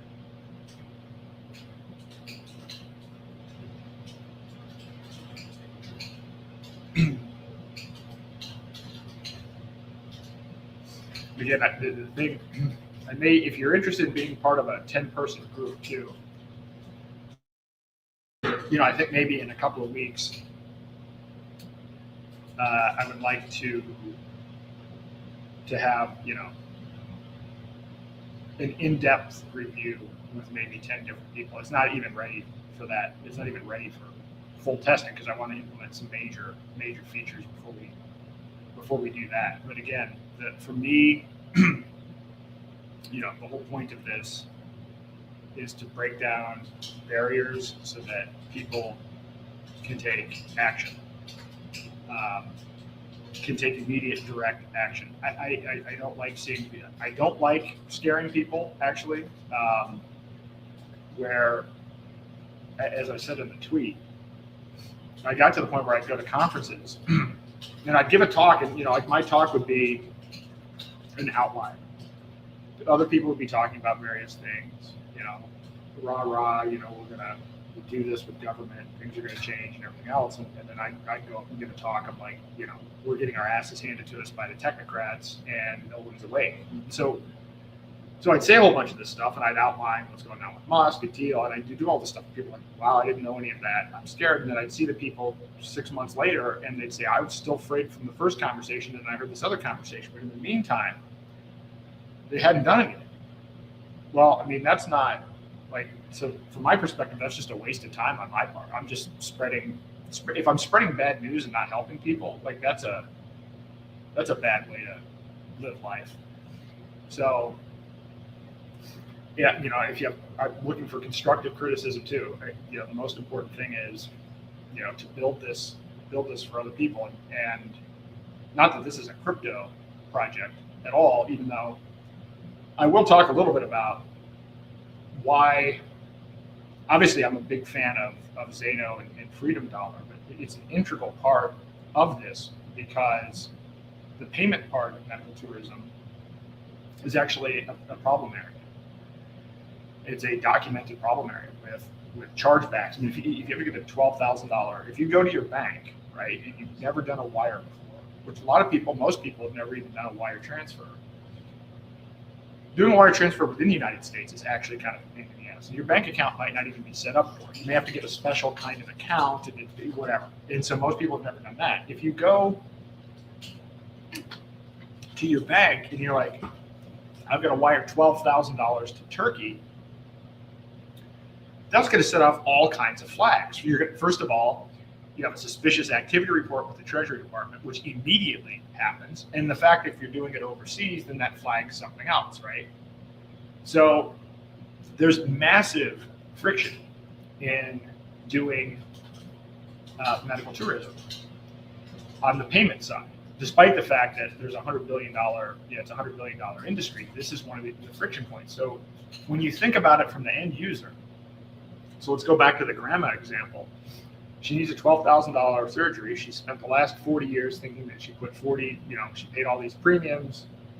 And, there's a big sense of, well, I put all this money in, so I should, take advantage of it, not realizing that that's not how it's going to work. So you've got to break down people's perceptions that have been built up over decades. And now for the first time in your life, you're taking responsibility for your own healthcare, which you have no experience doing. And so now how do you research all of this stuff? Now you're dealing with different countries and everything else. So you got to break all of that down, make it easy, mitigate all of the risks, and then make the payments something that are acceptable, manageable, and easy. And I will tell you, as much as I know some people have had some issues with getting onboarded to privacy coins, just where you buy them and having to swap and everything else, it's a hell of a lot easier than doing a wire transfer to a foreign bank. So, in any event, I'm going to send around a couple links. I'm going to play a song real quick. Here's kind of an interlude here.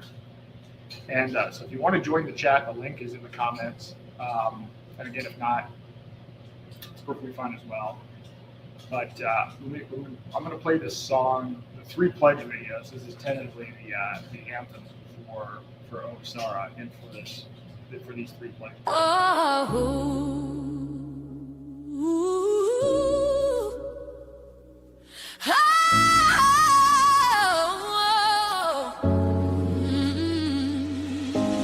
$530,000 bankruptcies this year, 66% from medical bills. Let me make it clear, healthcare debt is the #1 killer of the American dream. You pay premiums for 20 years, they deny your claim, you scream. $10,000 deductible, 20% copay. By the time the bill arrives, your life savings gone away. Emergency room, 3 hours, $80,000 bill. Insurance said not covered, designed to rob, designed to kill. But there's a way out, 3 pledges, 3 steps to being free. Medical trust protects your assets. Creditors can't touch what they can't see. What's JCI-Certified.com. 80% savings, pay Enzano, stay private. Cancel your insurance, stop funding the system that's broken, let's riot. Do you pledge? Do you pledge? I pledge. Create a medical trust. I pledge. Protect your assets, creditors can't take your home. Do you pledge? I pledge. To cancel your insurance. I pledge. Stop paying for life, you're not alone. Do you pledge? I pledge. To try medical tools and watch the rock. 80% saves, Zano keeps you on.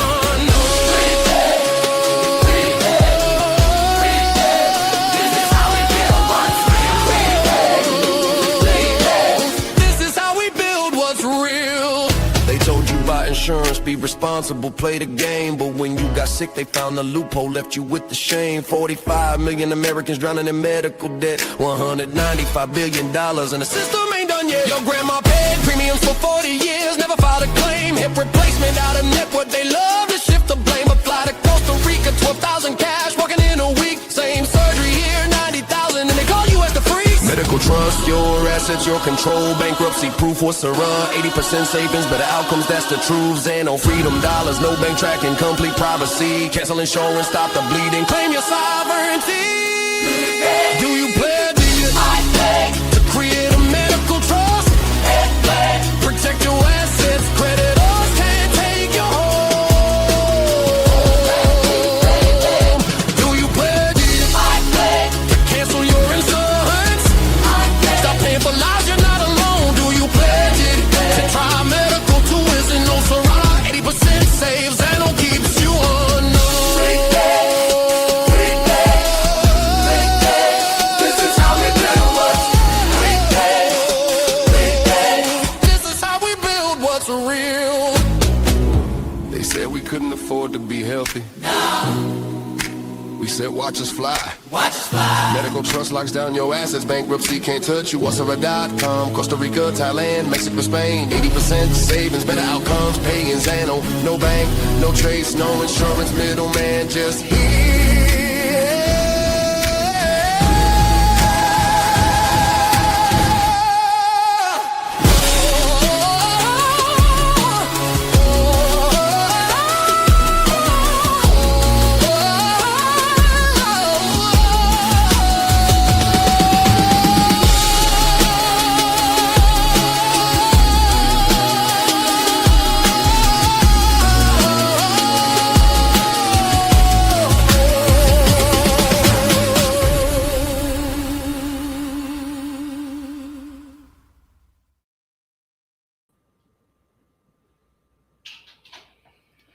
Well, I think that fairly accurately summarizes what I've been trying to say. This is one of the things I like about these songs is that they actually encapsulate. You can watch the whole episode, or you can just listen to the song. The song, a lot goes into the song. I create the song after I create the content for the episode, whatever it happens to be, the slides, or in this case, as I'll show you next week, the way that I use the AI is I'll be like, well, okay, help me structure some song ideas based on, and it just looks at the entire content of the site itself. So it actually uses so the song creation is always based on whatever the big message is, whatever all of the content is that I'm trying to convey. So it utilizes that gets factored into it. And then I, structure, well, what are the themes, what are the messages, that kind of thing. So it's actually, so 3 pledges is a thing. As I said, I really, I don't know, maybe I'm wrong. Give me some feedback on this, but I truly think this is the kind of thing. It would be a lot better if we had people moving towards an activism campaign where people were protecting themselves from the healthcare industry, from the banks, from government, while simultaneously taking control and power over their own lives. To me, a movement like that, and think about how people are spending their time. I turn it on from time to time just to check in and see what's going on. Like, I turned on Nick Fuentes just to see what it's all about. I check in on this, not certainly to get any information, but I'm looking at this and like, you have all of these conservative podcasters and it's now all about them. They're fighting about them. And then the podcasts that are the most popular or it's like, well, Nick responds to Candace Owens and Tucker Carlson. And so 1.7 million people tuned into that. And then you see on the other side, and I'm like, what do you get out of that? What do people get out of watching that? Like at the end, if you watch one of these podcasts, how does it improve your life, or how does it improve the world? And I'm saying this only because I think a lot of this is intentional. Like most of the media is designed to have you pick a side, where the sides aren't really that much different at all. In the end, they're not different at all. But now your attention is hijacked, and so people are watching these things, and so it's like you become a spectator. You become passively involved in the process of your own life, and so that's time you're not going to get back. It's time that you're not spending empowering your own life. And so if, to do some of these campaigns, even something as simple as a pledge, and the pledges work. The Free State Project used a pledge, the Signers Pledge, and the whole movement was around, once 20,000 people signed this pledge to move to New Hampshire, where the whole point of government is to protect your life, liberty, and property. That's the maximal role of government, or something like that was the statement of intent. And then once 20,000 people signed, then, in theory, you have 5 years to actually move. And now, did all 20,000 people move? No. In fact, I was the chair when we pushed over and we actually hit the 20,000 figure, but a lot of people did move, a significant enough move to have a huge impact. So I've seen pledges work, because it draws people towards a common goal, even if they're not legally binding per se. It is an indication. It's the Free State Project, since it was a statement of intent, this is an intention, a statement of intention as well, a statement of intention to reclaim your health. So I'm hoping that we can get some pretty good momentum around this idea, and would love your feedback. And if you have any feedback on the wording as well, it's not as though we have so many people that have signed that we can't make some edits or adjustments. And so I just want to make sure the language is clear. But if I think back and I look at how much time people are spending weighing in on these arguments that aren't even arguments about, they're not even arguments about politics or even ideology. At this point, they're all about taking a side over which person commenting about politics. Which side are you on that? You're removed from any actual issue. There aren't even issues being discussed. It's just, is this person lying about this other person? And all of these people are doing is, making commentary about stuff that they don't have any impact on. It's kind of a weird structure, and a lot of time is spent on it. I think a lot of it's manufactured algorithmically, or not. But it would be great if we could get a movement of people, instead of passively participating in these rigged attention diverting scenarios, we're actually doing stuff to improve their lives. Thank you for the comment, Jim. Glad you like the song. I've got many new songs. Actually, we have if you go to, this is another site, I got to figure out the time to update it. But if you go to the AaronDayShow.com, I've added, you can go to the music and memes section. And in the music section, there are two things. There are two playlists. There's the original kind of the Aaron Day Show songs. These are the songs that I've written that have been related to episodes, right? So usually we'll try to create, if I have time. And by the way, sometimes I spend a lot of time, I've created thousands of songs. And so you're only seeing the ones that are kind of curated. And there are times where I'll create 100 or 200 songs and they all suck. That actually happens more often than not. Sometimes I'll hit a jackpot. So if you go to the AaronDayShow.com in the memes and music section, there's a whole album for Own Nothing. and there are 7 songs, 8 songs. I don't know why it says 8 up here, it's 7 down here, but there are 7 or 8 songs that are all around the ownnothing.com, or excuse me, ownnothing.org website, and the themes around that. And so what I've been doing lately is I've been spending time trying to, there's, I think, through each of the 6 sites and their branding and everything else, kind of an anthem for each. And so in any event, we ended up picking one, which we did the music video for. But actually, I like several of these. In fact, I like almost all of these. And they may be some of the best songs. And you've heard maybe 2 or 3 of them only, but they're all here. And I'm in the process of really refining. So you're seeing more and more music videos.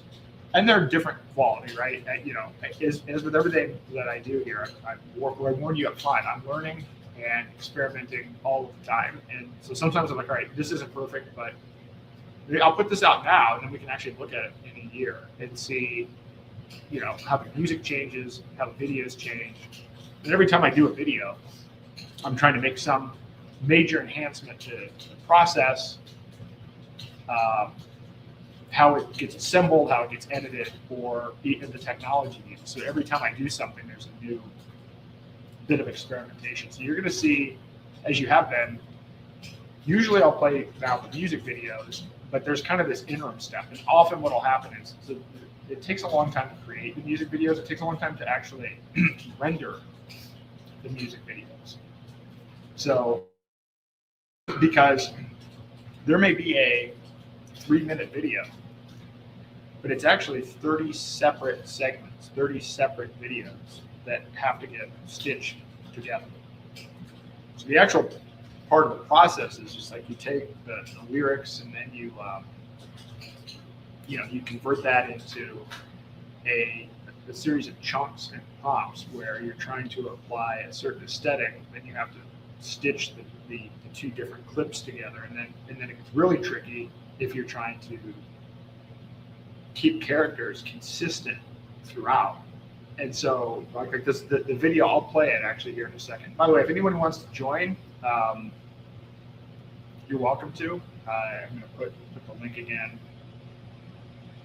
in the comments if you want to join. I'll stay around for probably another 15 minutes or so. I'll play a video and stay around and see if anyone wants to pop in. But again, I don't expect anybody to here on New Year's Day. But I'm just grateful as many people are watching, frankly, as they're watching. So that's exciting on a day like this. But so this video was a disaster. Sometimes the videos like only take me, a half an hour because I've set up a process where,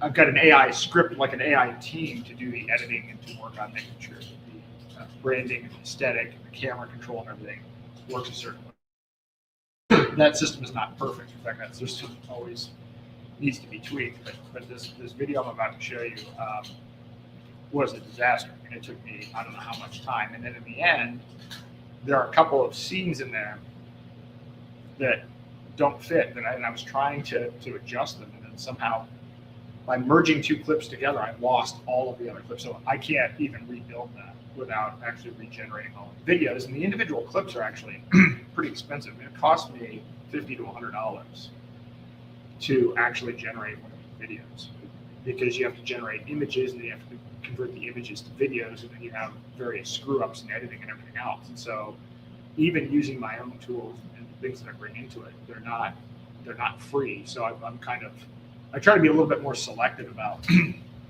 which songs I turn into videos, but some of them are worthwhile. So I do want to have kind of an anthem for each of the sites. I think music is, and I've actually had some people suggest that actually want the music, that are willing to perform some of the songs live, which I think is an interesting concept. I don't know if I've seen much of that yet, where people are taking AI generated music and turning it into live performances, but I've had several people reach out want to do that. And I cross a bunch of genres. I saw Mike Adams put out a post where he's he's trained Suno to kind of mimic Peter Gabriel's voice fairly well. And you can do that. You can actually, within the tool that I use within Suno, you can kind of store personas.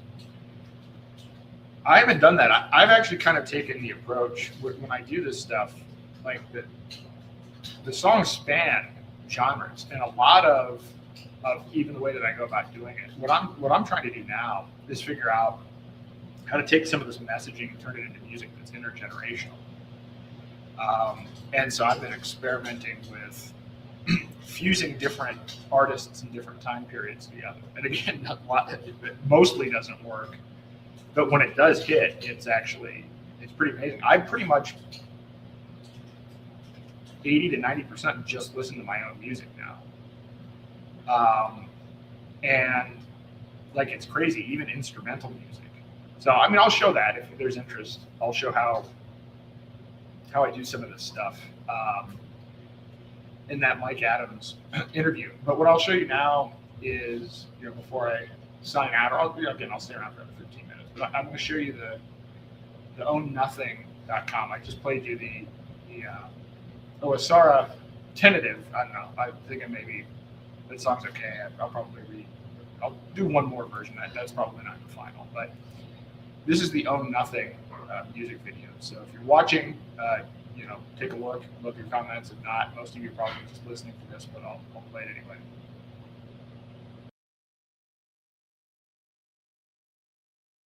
Oh, oh, oh, oh.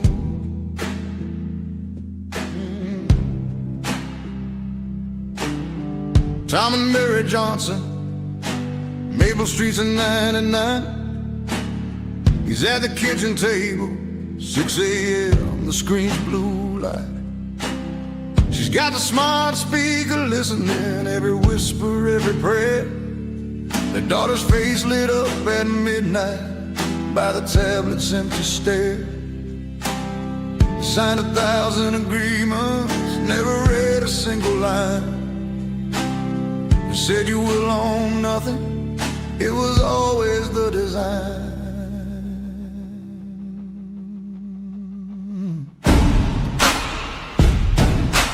Tom checked his retirement, thought he had it saved away, but he's just holding IOUs. The banks get paid first when it breaks. He bought the coin that promised him would set his family free, but every transaction on the chain was there for all to see. Mary got the diagnosis, found her records had been sold. They want us to own nothing, not our health, our wealth, our soul. And one night at the kitchen table, hands around the coffee cups, Tom looked at Mary and Mary looked at Tom, and both said, that's enough. We'll own none but our freedom. Well, and where they cannot see, we'll own nothing but tomorrow. Wallet to wallet, finally free. They said we'll own nothing. Well, we'll own our destiny. We found another way.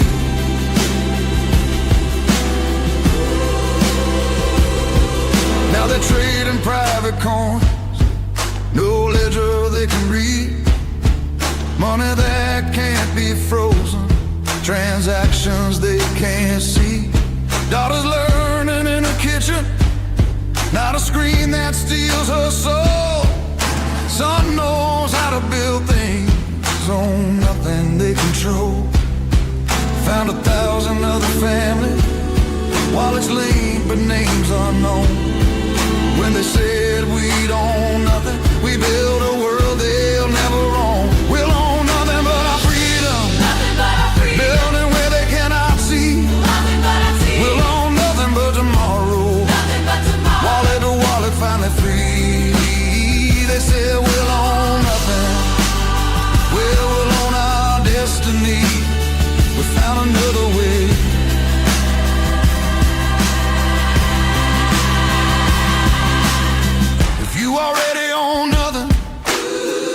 what you got to lose? If they already took it all, what's left for you to choose? You can sit and wait for permission, or you can finally move on nothing, then build everything. We got nothing left to lose. We'll own nothing but our freedom. Building where they cannot see. We'll own nothing but tomorrow. While everyone is finally free, they said we'll own nothing. Well, we'll own our destiny. We found another way.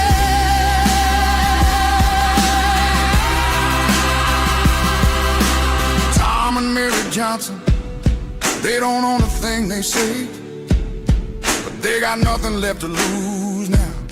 Come and build another way.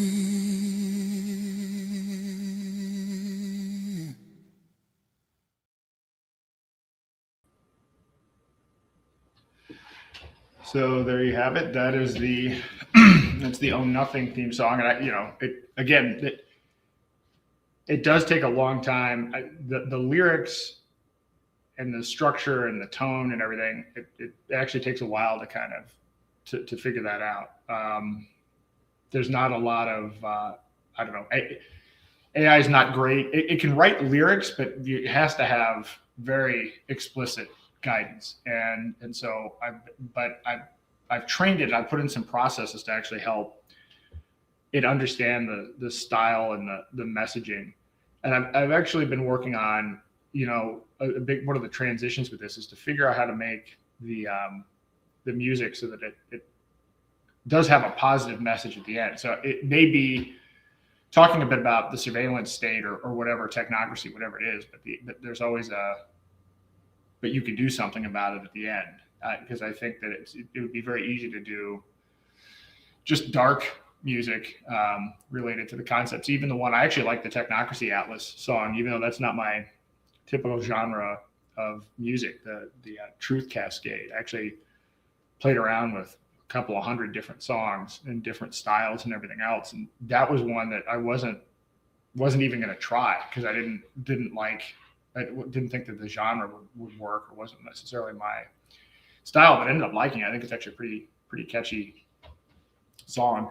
I see Jim V7T asked, do you have any of your sites have a way to donate to you?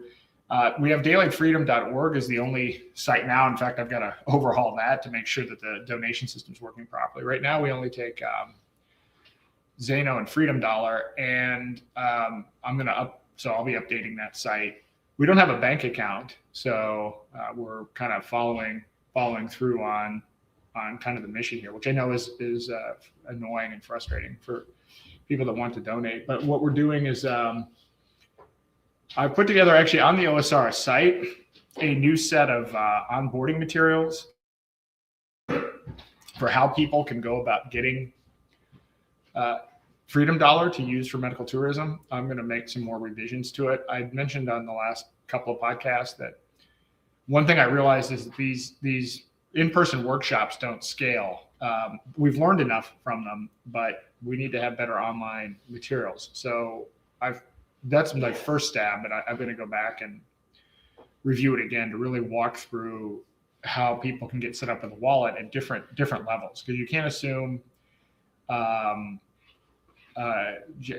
Jim, probably realistically, probably 3 or 4 weeks, just because of the timing with these other sites. I mean, it may work now. It actually worked the last time that looked at it, so it very well might work. It would actually, something would have had to happen to it for it to not work right now. But there's so many pieces moving that I will.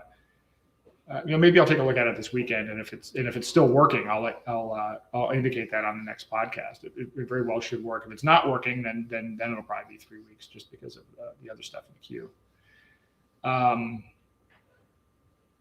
But the onboarding part of this, and so again, I'm kind of spoiling some of the stuff. The episode that we do on AI could probably be a 40-hour podcast. So I guess I don't feel too bad talking about some of it now. I don't even know how many people are still listening at this point. But but what I keep on doing is, so it's the fact that we have these 6 different sites is actually beneficial for a variety of reasons. And I want them to have their own brand because people are interested in different aspects of it. I am going to try, they all fit together and they all tie together, but they have different kind of angles and ways of getting at the same thing. And so, but what it allows me to do is to experiment on the sites with new technology. So I can actually, I will show you this because this ended up, I'll give you a little idea of how my process works. Let me see. Lost track of which window I'm in. Oh, okay. We're at the right place. So I'm at the aarondayshow.com. So one of the things that I wanted to do, and I have this NVIDIA DGX Spark, supercomputer, which, I mean, that sounds all, I mean, it's $3,000. It wasn't like it was, sounds like it's $1 million computer, but it has a very powerful GPU that doesn't work with a lot of things yet because it's so new, but it does allow me to do some things that are pretty valuable. So one of the things that I had to do was, all of my podcasts are, of course, at the aarondayshow.com. But originally I had like, all right, you can sort stuff by tags, or you can search the transcripts. And then I'm like, all right, well, I'll put an AI chatbot. That'll make it a little bit easier. And then I thought, well, looking at some of these models, so I can use my computer to do actual transcription of the videos, not just, normally it's like, okay, you take the captions, right? Or you may have captions already, depending upon how it's structured. Like after this podcast, I'll download a file. It's called a VTT file, which has the captions already. And I can include that and then make that available for search. But I actually ran all of my podcasts through, I guess it says here 116 episodes, which I'm not exactly sure how that works because I've only had 50, 63. I think it doubled the number, so it probably processes it twice. But in any event, it actually goes through, the AI goes through and looks at images of the video. So it'll take a video and break it down into the images on the video and will actually describe what's on the screen. So I'm like, well, you know what I could do? I could make it so that people could not only search by what was said, but it's like, well, what about that time I was talking about a debit card? Or, and I'll show you this right now. So I'm on the aarondayshow.com chatbot, and I'm like, okay, are there any episodes where Aaron was wearing red glasses? Okay, so this is not, well, I mean, it might be in the text because I might have said something about red glasses.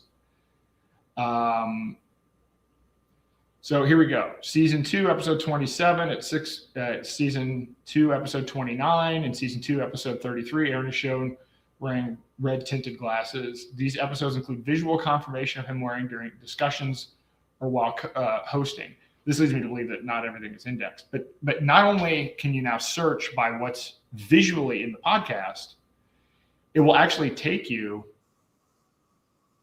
to, of course, I picked the one that didn't work. This actually worked when I was testing it. So I pull it up, and there you go. It takes you to a certain point in the actual video where I'm wearing the red glasses. So obviously, I have to go back and review if it did index all of the videos properly. But now you can search these episodes, and it's just like, oh, well, which episode was Eileen on sitting next to Aaron, or whatever it happens to be. Or let me see, is there an episode with a picture of a debit card tied to carbon usage?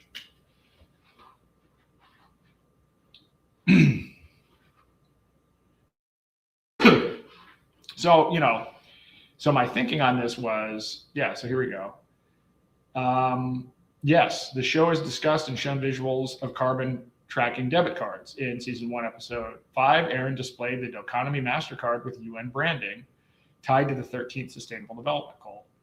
Season 1, Episode 6, Aaron explicitly mentions the same card as a real-world example of energy credit systems controlling economic activity. Season 2, Episode 14 directs viewers to search MasterCard Green Program. While no exact timestamp for the visual card was provided in the evidence, I'll have to go back and look at that. So here's what happened. This was my first test. I'm like, oh well, okay.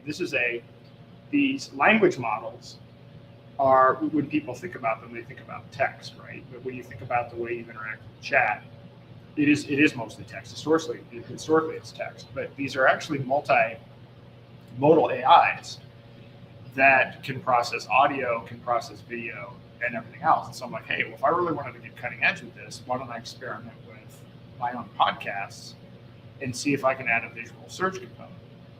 No, I did that just because I wanted to see if it worked. And I thought it'd be a cool addition to the Inundation show. So if you ever do want to know, anything that happened, next I'm actually going to add memes. So I'm going to have memes on the site, and I'm going to have it index the meme. So you'll be able to search for, what was the meme, or any images of, even the slides from the podcast. I'll be able to index.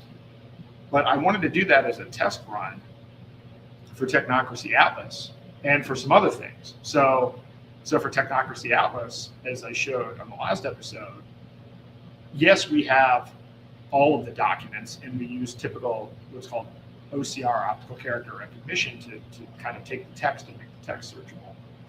But then I ran the same model that I used for analyzing these podcast episodes on all of the pictures. So now that you can do a search of these 19,400 pictures based on what they visually look like, not just what the caption is.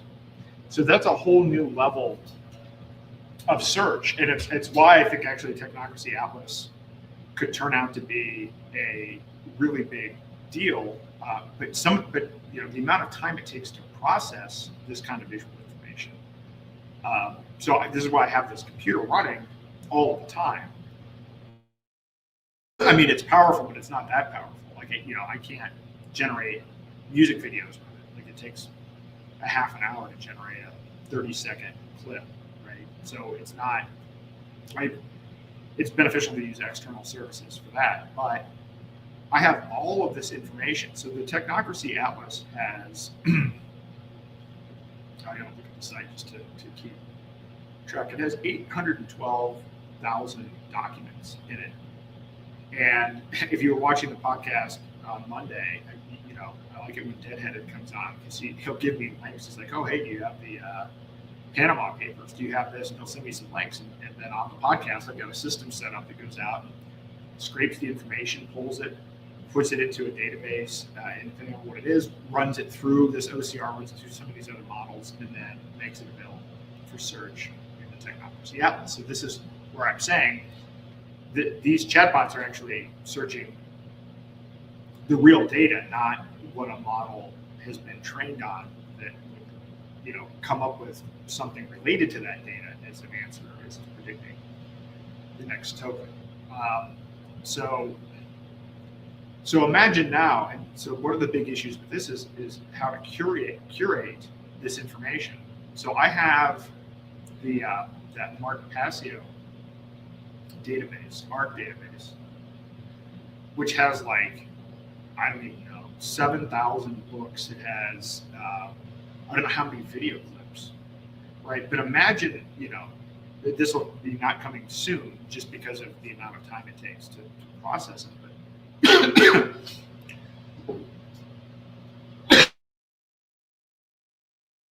But the ability to go in and say, hey, show me the clip of when Klaus Schwab said you'll own nothing and be happy, and the search comes up and it actually plays you the clip.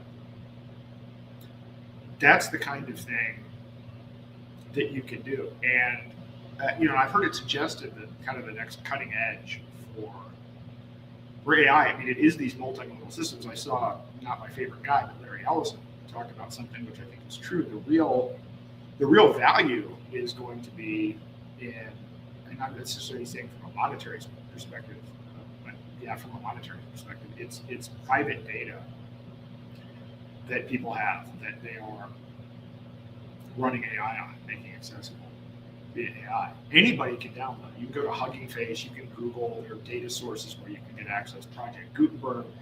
Anybody can get access to a whole bunch of different information. Some of this stuff is illegal. You can actually download, magazines, periodicals, copyrighted stuff. There's like there's standard fare. But if you think about the kind of information that we're talking about with technocracy, some of the information that's available online in sources that haven't been censored, if you were to index that information and make it searchable, again, not just at the level of captions, but at the level of videos, there's so much you can do with that. And then there's, I spent a lot of time figuring out, so you look at this, Epstein information as an example. And by the way, there's an update on that. I'm hearing that they originally said the Southern District of New York failed to disclose, or they had like 1 million documents, 1 million pages of documents that weren't included in the document dump. And the document dump that they have is like 100,000 pages, 20,000 pictures. And I saw today that they've upped that number to 5 million. So we're actually looking at the next data dump being 5 million. So all of this infrastructure that I put in place, when it comes out, I've got to download all of this, and then I have to run it through. I have to run it through multiple different systems to make the data potentially useful, right? This is the problem. I mean, at this level of data, even having 19,400 pictures, that's why we set it up the way that we did, which is that you can come in here and it's like, okay, well, who knows what all of this is? So now people can come in here and they can flag photos, they can start identifying faces, you can actually start discussions based on the pictures, because here's the thing, for whatever, well, we know what the reason is, but the FBI and the DOJ has had this information for, in some cases, well over a decade, and they've done nothing with it. Imagine what 10,000 people, 1,000 people, 10,000 people, 100,000 people could do with this. This is why I actually really like the song Truth Cascade, because what I was trying to get at with that is, imagine you have different people know different things. I mean, boomers might be good at doing things like FOIA requests. Gen X might be good at, setting up GitHubs or doing, certain things. Millennials may be good at using, Discord. And Gen Z might be great at social media. Imagine if you had thousands of people contributing each, their individual slice of technical expertise or knowledge about this information. That's what I wanted to get at. I wanted Technocracy Atlas to be like a crowdsourced, open source version of Palantir plus WikiLeaks. And then you throw on top of that AI. I have a store, which I think I've shown this before, but actually before I go to that, I'll do one more thing on this to show you the discussion feature. So there's a discussion feature. Anybody can start a new thread, or you can take one of the pictures and start a thread on it. And so imagine it's like, okay, now you've got this picture, and somebody will be like, oh, I know where that is. You've got enough people looking at this where now you can start putting pieces together. Now, the Epstein thing is just one part of technocracy, but if I refine the infrastructure for how the crowdsourcing works, how the reputation management systems work, how the data processing works, then we can apply this to any area of technocracy innovation. And I know that investigation, I know there are a lot of people that want this tool and have been, looking for something like this. And, I've been saying to them, like, yeah, wait, you gotta wait. I gotta try to build these things out. And so for me, the rush is to build these tools to empower other people. But I know some people like Craig Lenkowitz, who we had on here, he's got a wealth of information about this Epstein situation. He knows a lot about this. He's in Ohio, and he knows a lot about Les Wexner, and he knows a lot about how these pieces fit together. So how do we take this platform where he can contribute his information, and then people can discuss it, and then you can go off and form little side investigations. So, the AaronDayShow.com is, we're going to have we have a store, which that, I was actually just playing with it to show people that the plugin works for WooCommerce. But I'm going to start adding merchandise to this. And I actually spent some time when I was on vacation in Florida. I didn't have access to my computer. I'm like, oh, well, what can I work on? I'm like, all right, well, I'll work on this. That's interesting. Oh, that's a good thing to know. But when I go to debug this, the menu, the shop doesn't show up. So that's interesting. That could explain a lot. Oh, I guess I don't have that product up yet. I just have some Daylight Freedom and a Free Roger mug or whatever. Well, I've designed a shirt, and it's, they're watching you, we're watching them, essentially, is the punchline of Technocracy Atlas. So I'm going to make those t-shirts available. But I think that's an interesting, so this is kind of how my development process works. So we have these sites that do different things. And so I'll test out, in one small part of one site just to see if it works, and allows me to understand how the technology works. And then once I know that it works, I turn it into a skill and a reusable code process and procedure that I can call for then any of the other sites. So I'll show you all this probably next Thursday, but I keep on saying that this is all incremental. So I may struggle with something for a few days or a week, and then I'll come back to it, a month later when there's been some new development that makes it easy to reuse this thing. So it's a constant learning experience, but then you get to the point where, you can do one query and it can create an entire presentation. The slides for today, there are only 10 slides, but I've got to the point now where it's automated. I'm like, hey, I want to put together an outline about OSR and about the launch of the website. And so I've got this little virtual advisory board set up. And I said, hey, go look at the code for the website, because we've been working on the code. So the code has the most up-to-date stuff. And I said, well, put together an outline based on the structure of the website and the new features we're going to roll out. So it puts together the outline. We would go back and forth on that a little bit. And then I say, okay, well, create the slides based on that. So there's another skill that I've set up that says, okay, this is the branding for the Aaron Day Show.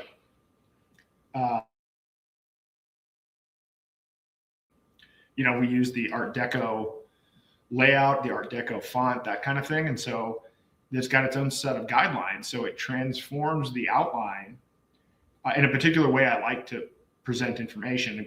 It should have a few number of words because I'm speaking to it, and then a powerful image, but according to this design spec. And so it spits that out. I click a button and then boom, the slides come out, and then I click another button and it exports it to a PowerPoint.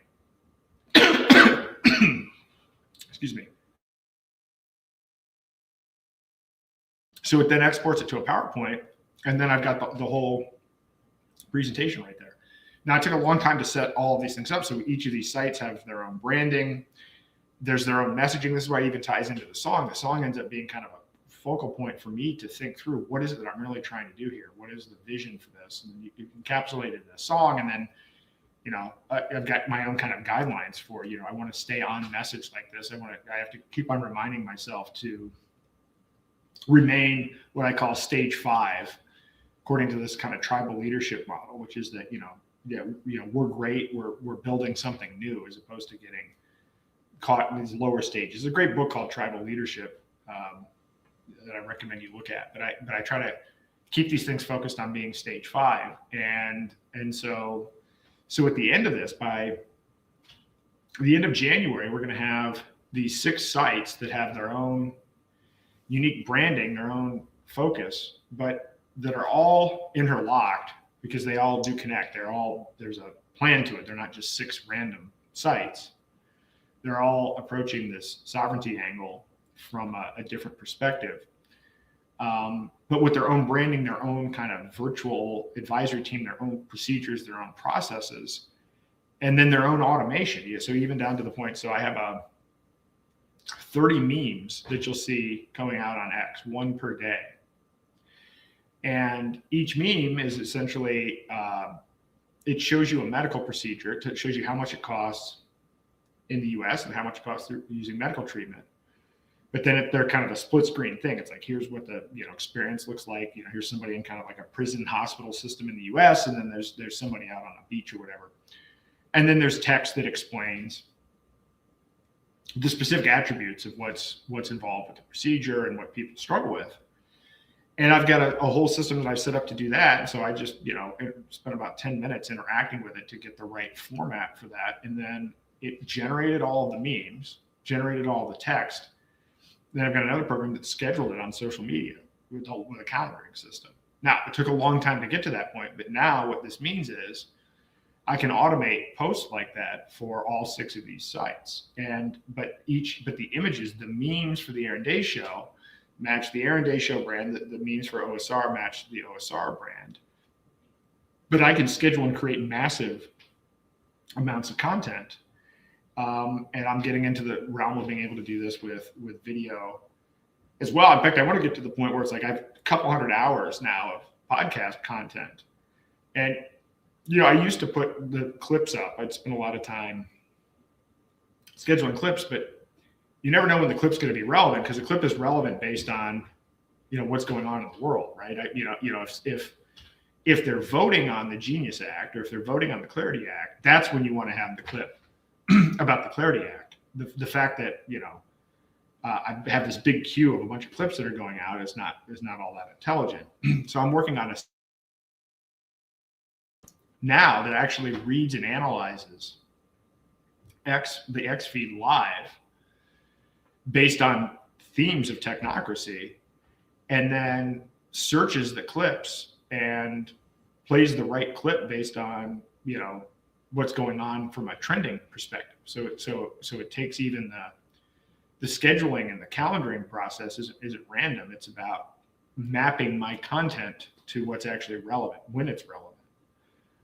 Even experimenting with, hey, can I, for instance, we have these big debates going on right now about health insurance and these ridiculous non-answer plans from the right and the left. And I'm kind of like, hey, this would be a great opportunity to put clips about an overview clip about OSR and tag that on a senator's site or a senator's post or a rep's post, and use some intelligence and use AI to figure out how to map the content. So it's really kind of next level what's going on. And so I put some of this stuff in place over the last 6 months, but really the last 90 days, and now finally starting to get the benefits of it. I mean, there are times where it feels like everything's going backwards, but now it's kind of going next level. And so I encourage people I want to figure out how to show people how to do this in a way that helps them with that, helps them with their own journey.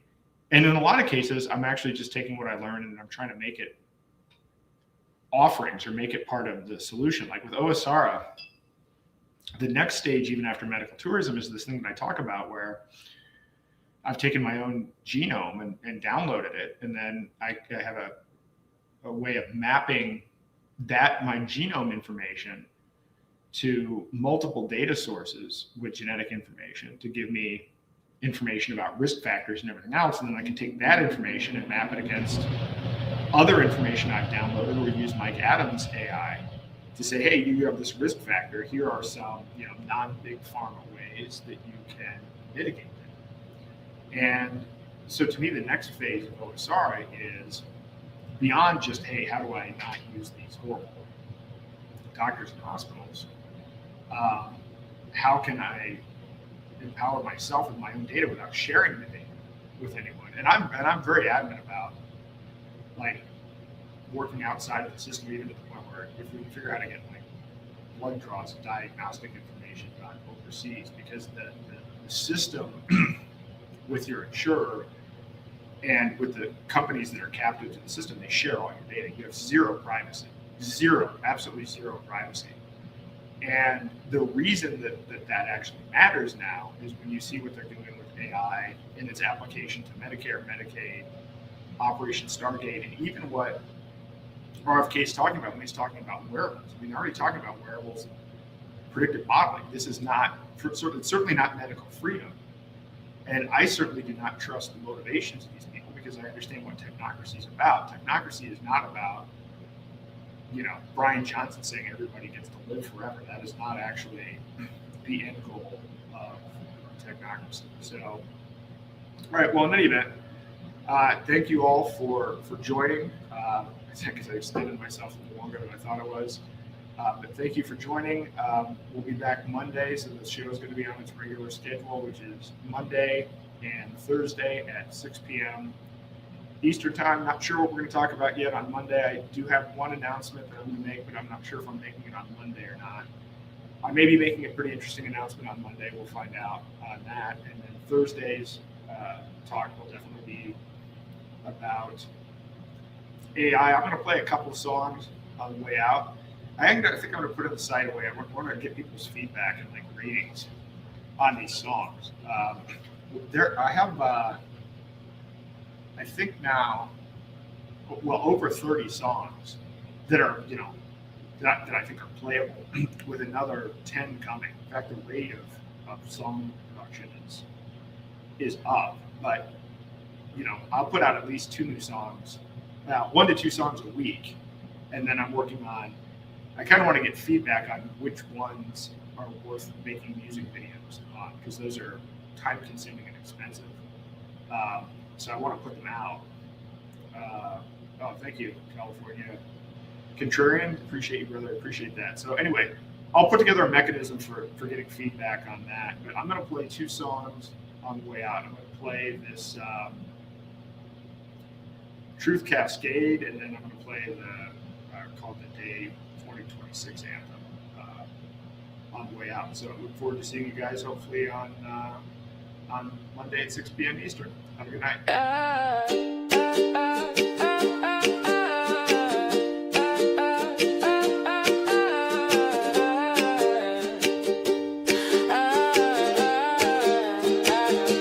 Started with one photo, one connection, one name. Ran it through Google Images, reverse searching, no shame. Found 3 more photos, found a flight log, found a date. Cross-reference with public records, now I'm up to wait. Tagged it in the Discord, someone found the company, someone else found the offshore account in Belize. Someone else found the board members, the donations, the chain. Now we got 47 people mapping the campaign. 1 becomes 2 becomes 10 becomes more. Truth has a network effect we can't ignore. Every connection reveals 10 more doors. This is the cascade, this is the score. Truth cascade, watch it domino. One investigation leads to another, watch it go. Truth cascade, we can't stop the flow. Every cover up connected, now the whole world knows. Cascade, cascade, truth cascade, cascade can't be delayed.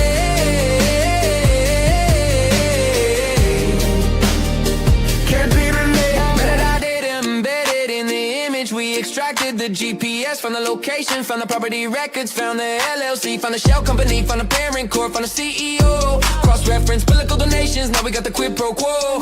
Someone made a spreadsheet, someone made a map, someone made a timeline, someone made a slab, someone made a TikTok thread, 2 million views in a day. Someone made a GitHub repo, organized the array. 1 becomes 5 becomes 50 becomes spread.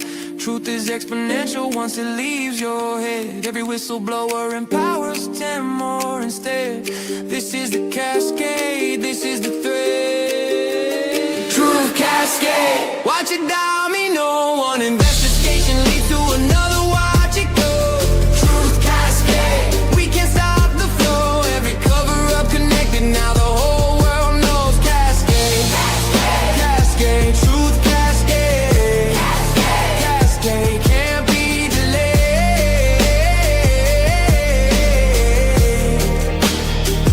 They try to compartmentalize, separate the scandals, keep the connections hidden, but we're digital vandals.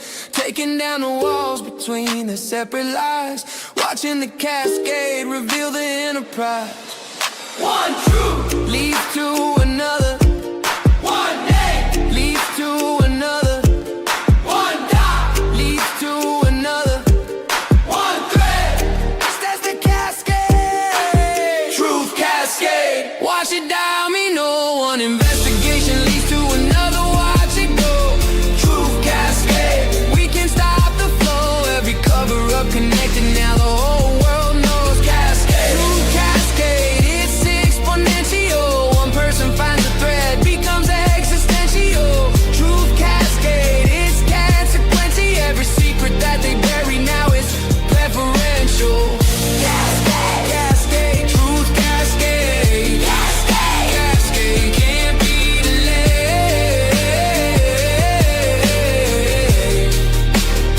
can't be delayed.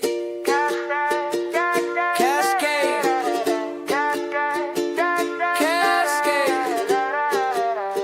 truth cascade. Started with one photo, ended with 500 connections. That's the cascade, that's the power.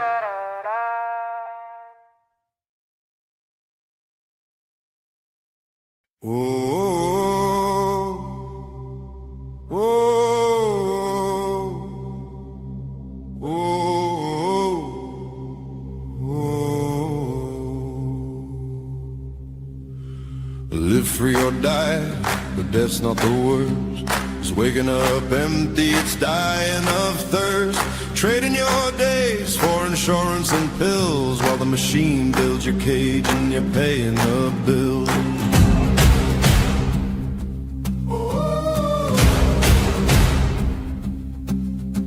Quiet desperation, that's the real grave. A life half lived as a comfortable slave. This ain't what you were born for, you know it's true.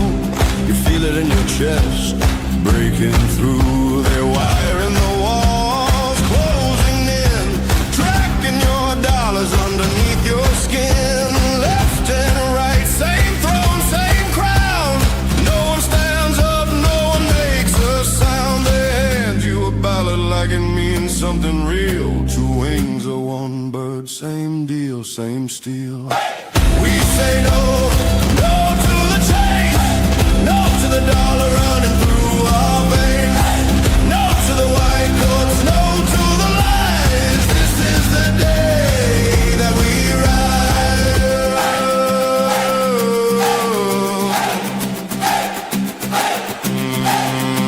It's hurts right here, it's hurts right now. Your rights are yours, you take them back, not giving out. Not from the left, not from the right. They were always yours, now step into the light. The daylight breaks, a new day comes. We take it back, every last one. Live free or die, we fan the flame. Nothing will ever be the same. Fan the flame.